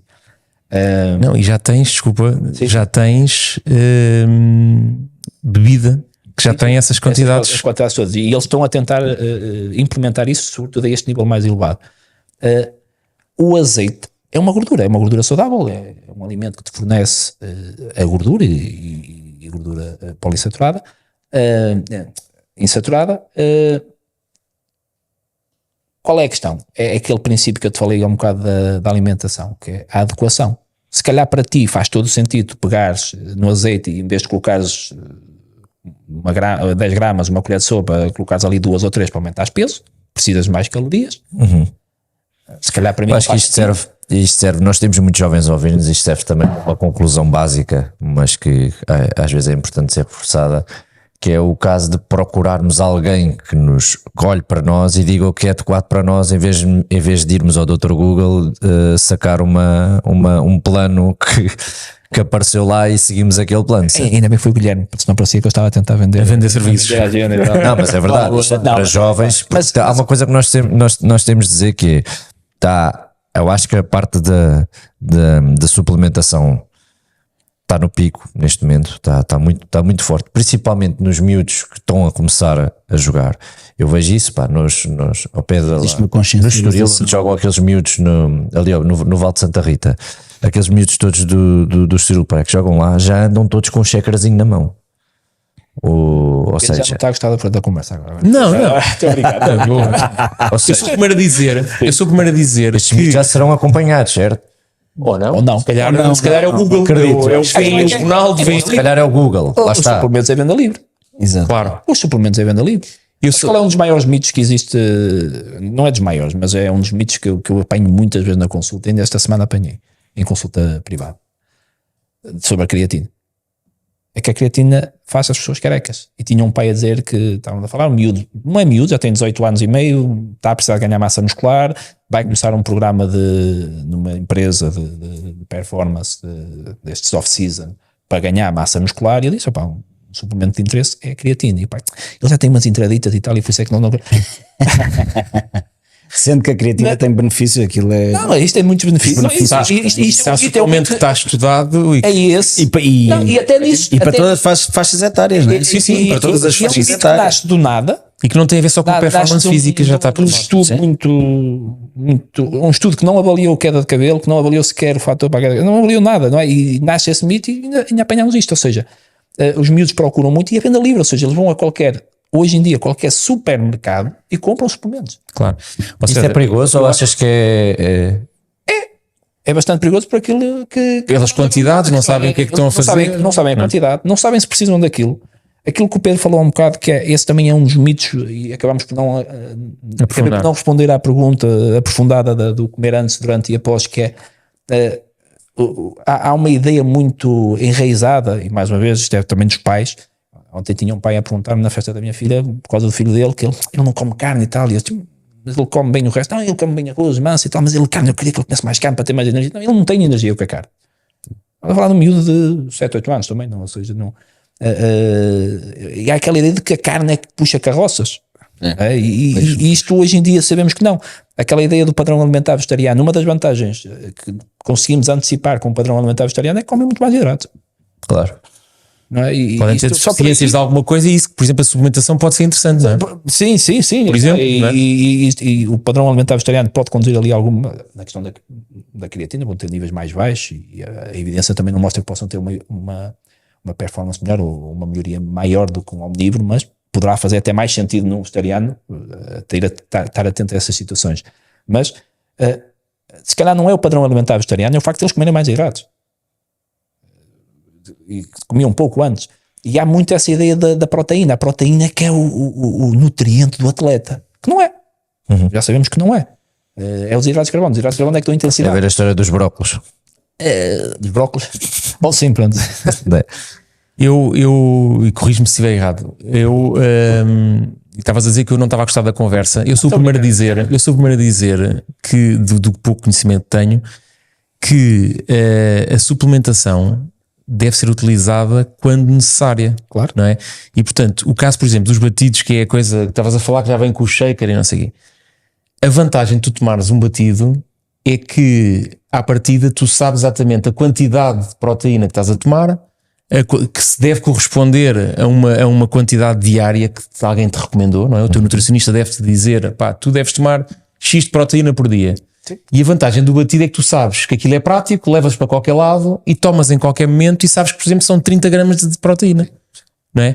E que não tens a gordura, por exemplo, que um bife de vaca tem. Por exemplo, alguém que queira cortar na gordura... Sim, aquilo que eu falava um bocado, ou seja, o erro que se comete é separar alimentação e suplementação, colocar a suplementação acima da alimentação. Esses são os erros que se cometem. E outro erro, como eu dizia, é achar que a suplementação não é necessária e que só a alimentação chega lá. E não chega. Há uma situação de um atleta que quer perder peso. Um atleta que quer perder peso. Para aqui? Exatamente. Um atleta que quer perder peso ajuda a controlar as calorias, porque para eu dar 20, 25 gramas de proteína sob a forma de um alimento, provavelmente vou-lhe dar mais calorias. Claro, e ali está mais controlado. Sim. Tem desvantagens, porque, por exemplo, num atleta jovem que acaba o treino aqui em Portugal muitas vezes 7, 8, 9 da noite, vai direto para casa, toma uma batida a seguir ao treino porque ouviu dizer ou leu que os atletas tomam uma batida a seguir ao treino. Chega a casa, não tem vontade de comer, não janta, não come os hidratos, queria comer, depois passa a noite toda a dormir sem recuperar do treino anterior, e depois as coisas começam a acumular. Mas aqui também parte de lá está, das condições, daquilo que é a facilidade ou não de um clube ter ou não ter um profissional que ajude estes atletas nesse sentido. Sim, porque hoje em dia estás a falar dos miúdos já virem com o shaker. Isso certamente a iniciativa deles. Sim, certo, mas há uma coisa que para mim, que é o que é. Eu acho que neste momento um miúdo de 10 anos ter um nutricionista é um luxo. É um luxo. Mas aí concordo contigo. E aí posso dizer uma coisa que não tem a ver com o desporto só. O nutricionista ainda continua a ser aquele profissional que é para o obeso. E os miúdos muitas vezes querem ir ao nutricionista, e não é por ser um luxo, não é por serem caros. Porque felizmente também temos muito mais oferta hoje em dia. é porque os pais dizem: tu estás bem, tu estás magrinho, para que é preciso de um nutricionista? É um bocado como a história do É a psicólogo. avó, deixa aí o menino, é um bocado isso. Aí o menino está bem, vais lá um nutricionista para quê? Só vão se tiver Se tiverem obesos, se tiver obesos ou fortísicos, magrinhos mesmo, aí sim, aí tem que ir ao nutricionista, porque o nutricionista é para isso. E não é para isso que o nutricionista serve. Serve exatamente para fazer o acompanhamento necessário. Eu agora vou dizer uma das minhas frases que eu digo muitas vezes em consulta e digo a muita gente e digo até nas aulas. Quando nós como pais estivermos a pensar em levar o nosso filho ao nutricionista, essa ida ao nutricionista deve ser quando eu estou a pensar em ter o filho. Ou seja, quando eu estou a pensar em ter o meu filho é quando eu devo levar ao nutricionista. Porque tudo o que a mãe come, tudo o que o pai come durante a gravidez da mãe, durante aquela preparação para... vai ter impacto no bebê. Temos estado a falar dos macronutrientes, mas depois há os micronutrientes, não é? As vitaminas, essas coisas todas. Portanto, muitas vezes os miúdos podem ter déficit e aparentemente estão saudáveis, não é? Porque não são gordos, não são magros. E tu disseste há um bocado, Guilherme, que os miúdos recuperam muito mais facilmente de tudo em alguma coisa. E, não há e a nutrição não é uma ciência exata, não quer dizer que não é uma ciência exata, há vários caminhos para chegar a um destino. É multifatorial, ou seja, a maior parte das doenças é multifatorial e demora muito tempo até acontecer alguma coisa, ou seja, não é imediato. O que eu como hoje não vai ter reflexo imediato. Problemas gástricos e tal, mas em termos de hipertrofia não vai ter impacto amanhã, vai ter impacto daqui a 10 anos, ou seja, mesmo dentro das formações dos clubes, e agora voltando outra vez ao futebol, é totalmente diferente daquilo que deve ser o acompanhamento de miúdos até aos 15 anos, apesar de hoje em dia já temos pais com 10 anos, 11 anos a querer um acompanhamento quase profissional de um miúdo de 11 anos, ou seja, nem sequer é atleta. Nem sequer é atleta. E a partir dos 15, 16, quando entro naqueles níveis um bocadinho superiores, nacionais e por aí fora, e já há ali alguma performance, então aí sim começa a fazer sentido tratar de outra forma, porque a maioria desses miúdos não vai ser jogador de futebol. Exato. E as bases que eles criarem vão ser boas para o futuro. E por isso naquela altura devem ser criadas bases, não porque eles estão doentes, não porque eles têm peso a mais, não porque aquilo é bom para o futebol, mas porque eles vão ser mais saudáveis. E vão ser adultos saudáveis. E a alimentação tem esse poder. Não é exato, porque há muitos fatores por aí, mas nós temos noção e consciência de muitas das consequências que uma má alimentação pode levar. Uma má alimentação não é só por déficit, é por excesso. Uma má alimentação não é só por uma questão de macronutrientes, de energia, mas também por falta de micronutrientes, a questão do ferro, a questão do cálcio, com a densidade óssea, que mais tarde pode derivar numa osteoporose. A falta do exercício também deve ser promovido, porque também ou seja, ninguém fica com problemas por não fazer exercício aos 20, 21, 22, 23. Agora, não fazer exercício nestas idades e nunca fazer, vai fazer com que aos 50 isto se note muito. O problema é esse, é que é só aos 50, falta tanto. Olha, já agora a nível de futebol, no outro dia a minha mãe fez uma pergunta engraçada e eu, mãe, agora isto é para ti. Tem sido recorrente neste europeu vermos, quer dizer, ao longo diria nas últimas 3 épocas, os atletas quando estão para entrar a tomarem um gel ou alguma coisa que eles tomam, isso já é algo que não é escondido, é meramente assumido. O que é isto que eles tomam? Podem ser várias coisas ou está relacionado com cada atleta? Ou é algo... Se for à entrada, eu diria que poderá ser um gel. Antes de jogo. De hidratos de carbono, ou seja, hoje em dia, exatamente por esta preocupação em saber que o que dá intensidade são os hidratos de carbono, há essas estratégias exatamente para aumentar o aporte de hidratos de carbono nesses momentos. E esse é um dos momentos, ou seja, quando está a preparar para entrar, quando vai para o aquecimento. Mas esse gel supostamente vai demorar a chegar. Não, porque é absorção rápida. Okay. São açúcares, aí entra a questão do açúcar ser 10 minutos na corrente sanguínea. Exatamente. Okay. É a mesma história das pastilhas de cafeína. A cafeína que se ingere em cápsula, que demora cerca de 60 minutos, e da cafeína que vai ser absorvida a nível da cavidade oral, por transferência para o sangue, que é quase imediata, é 5, 10 minutos. Dizia o Heriberto aqui nessa cadeira que adora aquilo, mas quando toma 2 já fica ali, bem, não pode ser mais. Há malta mais tolerante e menos tolerante. Sim, há malta que pode tomar 300 miligramas que não sente, não é? Sim, é uma tolerância muito genética, muito individual. É uma tolerância que também depende do stress. Não é? Depende do momento e às vezes numa determinada fase aquilo até nem tem grandes problemas e em jogo aquilo dá um bocadinho mal. E a questão das pastilhas, passa a publicidade das pastilhas elásticas, é o facto de não terem que passar pelo sistema digestivo. E em alguns atletas a cafeína pode provocar alguns problemas gastrointestinais e isso é uma vantagem. E os shots que nos deixam a tremer por todo lado? E que agora também já se começou a ver. Quais shots? Shots? Pois, que shots? Falar dos shotzinhos que eu não sei, tens que dizer. Os shots de nitratos também não são agradáveis, não sei se já experimentaram alguma vez. Mas os shots, aqueles shots que é o Pickle. Exatamente. Pickle juice. Um gajo está com uma queima, tem qualquer coisa. Ainda ninguém sabe o porquê, não é? Ninguém... Suspeita-se, é quase como uma mentol, ou seja, nós temos receptores na cavidade oral, como a mentol, como os hidratos de carbono. Nós temos receptores na cavidade oral que parecem provocar respostas sistémicas. Quando eu chupo um roçado de mentol, eu sinto uma sensação de frio pelo corpo. Eu não arrefeço, o corpo está à mesma temperatura. Quando eu bochecho hidratos de carbono e deito fora, ainda assim, a nível sistémico, a nível muscular, há uma ativação e uma maior utilização do glicogênio. Ou seja, tem mais energia, mesmo sem engolir. O pickle juice pensa-se que funcionará da mesma forma, ou seja, vai ali funcionar numa estabilização da sistémica daquela, também não sabe ao certo o que é que provoca uma queimbra, mas daquela excitação de motoneurónio que provoca aquelas contrações involuntárias e parece que acalma. E realmente vai diminuir a severidade, parece que vai diminuir a prevalência, inclusive já se recomenda não tomar, as primeiras recomendações era tomar quando começasse a sentir a queimbra. Hoje em dia, em atletas que sejam propensos a ter queimbras, já se recomenda tomar quase como precaução, ou seja, mesmo antes do jogo, ao intervalo, e depois se sentir voltar a fazer. Onde difere ainda, isso depois vai depender um bocadinho da sensibilidade do nutricionista e do atleta que tenha à frente, que é se é para engolir ou se é para deitar fora. Engolir poderá ter um bocadinho mais vantagem da questão do esófago, porque é muito ácido, mas também provoca mais acidez gástrica e provoca um conforto que não ser agradável. E por isso, às vezes, como praxe, podemos fazer isso, mas eu normalmente aconselho a deitar fora, mas mesmo aí poderia ser engolido. Olha, ou seja, este é um jovem. Não existe. É que isso nunca foi problema meu, não é? Problema meu. Passa outro e não ao peso. Conta esta piada. Ou seja, Deixa estar, é verdade. do modo genérico, acabamos. do modo genérico, Sim. os grandes desafios que um nutricionista de uma estrutura profissional tem enquanto nutricionista. Pergunta difícil. Mas se fosse fácil, se é para acabar, é se fosse fácil, não era para ti, pá. Não, há muitos, vai depender da estrutura muito. E aqui, sem cometer inconfidências, tenho a sorte de estar numa boa estrutura que facilita bastante o trabalho e nesse sentido é bom. Estamos lá a ajudar-nos para resolver os problemas uns dos outros. As coisas do dia a dia, a logística, ou seja, o conhecimento existe, nós temos conhecimento, mais completo, menos completo, dependendo da área, mas ele existe.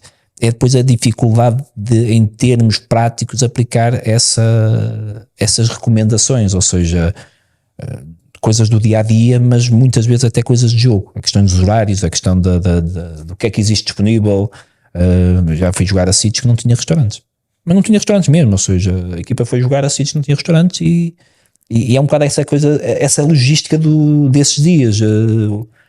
No ano em que o Passos subiu, em 2019, fomos jogar ao Estoril e a 10 minutos de jogo o jogo estava interrompido por causa da chuva.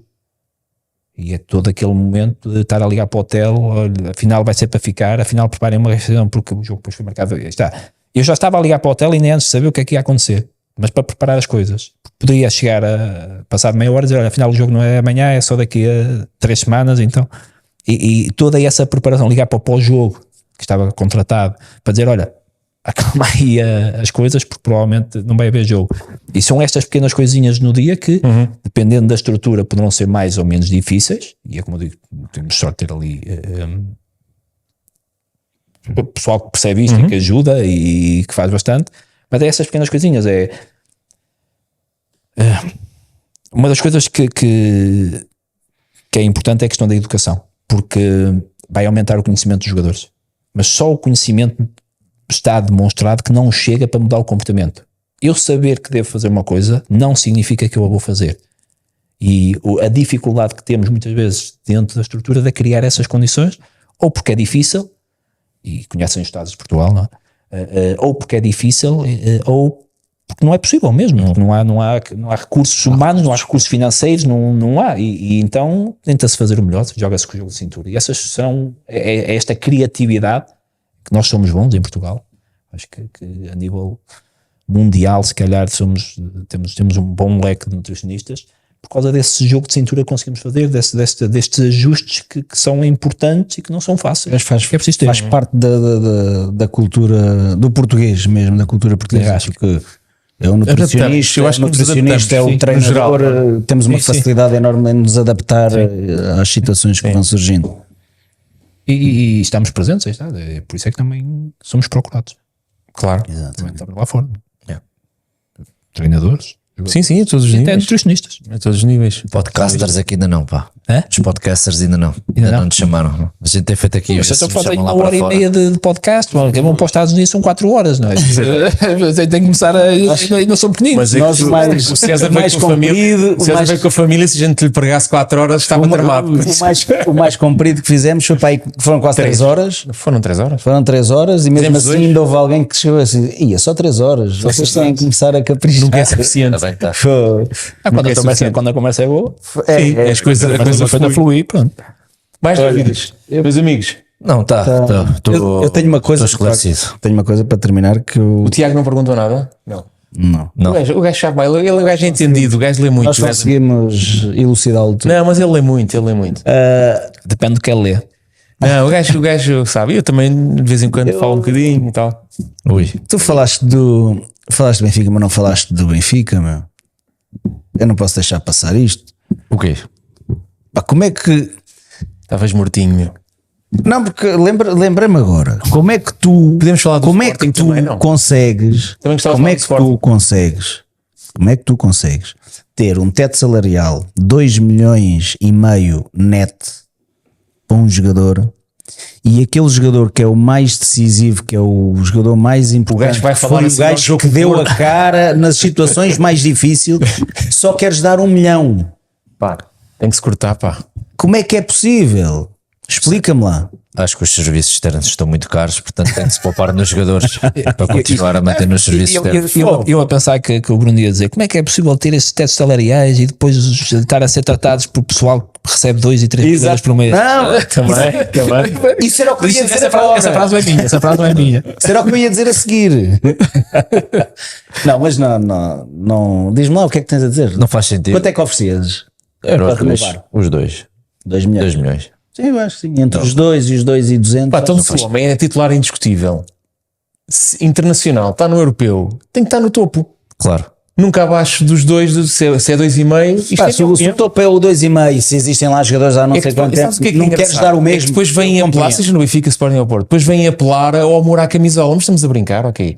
O puto à primeira oportunidade vai querer ir embora. Então valoriza como é que é isto. Espero que não seja mais um caso em que depois daqui a bocado temos um dirigente a dizer que pá, tinha que ir porque ofereciam o que o miúdo tinha que ganhar, nós não conseguíamos chegar lá. E Porque tal, eu não tal, conheço. tal. Mas Eu é não conheço óbvio o que miúdo. pelo valor, ele se for para fora vai sempre ganhar mais do que Muito o Benfica mais. pode pagar. Mas eu não A conheço questão o é que o miúdo. Benfica deve querer ter um tipo que é uma peça fulcral satisfeito. Como é óbvio. Eu não conheço o miúdo, mas eventualmente, e pela idade dele, eu acho que o miúdo, para ficar mais 2 anos, vamos falar em 2 anos, mais 2 anos no Benfica, com a cabeça no Benfica, se tu lhe oferecesses 2.2, sabendo que o teto é 2.5 para aqueles jogadores que já lá estão há mais tempo e que têm, ok, vamos dar essa, para não vai ganhar tanto como aos outros, ok, dás 2.2, se calhar o miúdo assina De certeza. caras e fica, porque está em Portugal, está no clube, se calhar no clube que é o coração, do coração dele e a coisa mantém-se. Agora não podes Ficaria oferecer de certeza. milhão. Ficaria de certeza. Não. Podes oferecer 1 Isso é milhão. gozar. Isso é estar a gozar com o miúdo, quer dizer, obrigaste o miúdo a ir falar depois de levar 5 do Porto como exemplo, queres dar o exemplo, então e o exemplo que tu dás é oferecer, dar-lhe uma proposta de 1 milhão. Eu acho que as coisas ali estão um bocado confusas ali para, E contratações? para os teus lados, pá. O Benfica já contratou Mais um ponta de lança? Não. Ainda não. Isto agora eles primeiro têm que ver quem é que vai ganhar de onde. Estamos nessa fase. É. O Porto pelo menos não se fala, não é? Não há guito. Isso aí está arrumado. Bem, o Jorge Sanchez veio meter a boca no trombone. Cuidado. Aquilo ali. Como o gajo está longe, como está longe, está à estreia. Do Sporting também não. Há saídas, mas entradas também nada. Está tudo muito parado. É o Mas o europeu. Sporting não. O Sporting está bem, não? Saiu o Paulinho. Saiu o Paulinho Tá bem. e não vai ser o único, acho eu. O Gonçalo Inácio fala. México, não é? Sim. Palmeiras para o Toluca. Acho que a Premier League, há ali de 1 ou 2 clubes que vão atacar forte e feio o Gyökeres. É. Fala-se no Arsenal, não é? Mas ele foi ao Estás mortinho. Está doido. Vai. Olha, Vai. tens pesadelos, tens Vai. pesadelos. Não, mas tu agora com o grego vai ser igual. Mas o Grego ainda não assinou. Mas vai assinar. Tá bem. É só pagarem a quem tem que Oxalá. pagar. Mas o Pagam Arthur aos Cabral dois. tem que sair, não? É? O Arthur Cabral tem que sair. Não? Porquê? Então ficam todos. Então, qual é o problema? Pá? Não vejo mal. Ele só joga com os mesmos. Olha, sobre o Arthur Cabral, pica. Estou a brincar. Não quer queimar ninguém. Picanhinha. Um piquinhinho. Bem, César, foi agradecer-te. O top. César veio de propósito. Quer dizer, não vieste de propósito porque fizeste aí um ambiente familiar. Sim. Não sei se o César tem alguma coisa assim a acrescentar, que alguma coisa que Não, gostasses de está falar tudo bem. que tenha, Que eu gostava de tenha falar. falhado. Falou-se, Ricardo, falou-se tudo. Acho que sim. É? Acho que falamos bem. Eu acho que foi foi- muita coisa. Olha, acho que- Acho que Tentei abrangemos aqui uma tentei série. fugir do depende. Exato. Acho que tirei em abrangemos conta, acho que aqui. respondi. Foi enquanto a tua Espero ter- expectativa estar aqui connosco. Foi engraçado.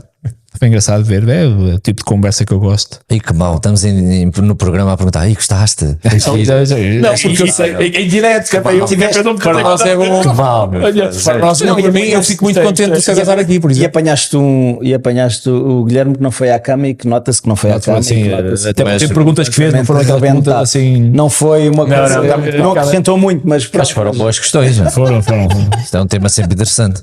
Foram boas questões. Olha, o que é que recomendas em termos nutricionais a um gajo destes? Hoje hidratação. Hoje grosar com muita água. Como muito, meu. Grosar com muita água. Oh, bem, mas isso, pior era o César dizer: epá, Não há muito a fazer, não é? Tem que nascer de novo. Olha, como é que é? Vamos ao Mac? vamos embora, McDonald's it. Feito. Vai, Então vá. vais as despedidas, pá. Não, mas não é preciso. Não. Eu sei lá quando é que a gente volta agora. Isto agora estamos assim meio ao Voltar, leve. quando vamos desaparecer. voltar E no a início da próxima época. começa amanhã. E aqui é que fica. Depois da manhã? E aqui é que fica provado que nós fazemos o que queremos. Vocês já Nós se despediram, fazemos o que o Gui despedimos há quer. quanto tempo? Fazemos o que o Gui quer. Há quanto tempo é que a gente já se despediu? Quantas verdade. vezes é que a gente já se É despediu? verdade. E aparecemos sempre cá. É verdade. E É amanhã, verdade. se tivermos que vir gravar, vamos gravar. É verdade. Também somos gajos para Isto é ir. nosso. Podíamos vir na segunda-feira. O jogo na segunda-feira é que horas? Os nossos patrocinadores dão-nos liberdade Às para 8. fazer o que Então queremos. é tarde. Podíamos ficar na terça de manhã, por exemplo. Não? Porque não deixas um casamento na segunda-feira. Vai demorar. Oitavos, já viste se hoje. Querem fazer um rescaldo agora. Já que isto chama-se mata-mata, devíamos fazer sempre um rescaldozinho de Portugal enquanto está no mata-mata. Não sei se podemos todos. Todos não. Como eu não venho, eu sugeria a seguir a todas as eliminatórias. Hoje há uma, amanhã. É isso mesmo. Todos os Não, dias de daqui. Portugal, não é das outras. Não, todos. Era um diário. O nosso patrocinador não nos paga assim Não, tanto. mas podemos ponderar isso a seguir a Portugal. Eu acho que deixas a questão. É? Claro, vou dizer que sim. Não deixa a questão, não deixa. Deixa a questão. Vamos deixar a questão. Terça. E pronto. Terça no teu carro. Vai, estás a ver? Olha. Estou a sério. Estou a filmar um O jogo acaba às 10. Não tem problema. Vimos já nós, Bruno. Segunda-feira? Vimos nós, Bruno. Segunda-feira a seguir ao jogo. Segunda-feira estou cá. Às 10 e tal da noite. O jogo acaba, se não houver prolongamento. Vocês são malucos. Pronto, este gajo já não Segunda-feira a seguir ao jogo. Vimos o jogo juntos. Este gajo já não o que era. Vimos o jogo As juntos. horinhas. Eu tenho sono. dia de sono. Vimos o jogo juntos. Eu até vi hoje. Podemos ver aí no LED Wall. Pode ser. Vimos o jogo juntos e fazemos. Para mim. Isso era de valor. Mandamos vir uns macronutrientes. Para recuperar bem. Um abraço. Então vá. Tchau, obrigado. Vemos as notícias. Então vá.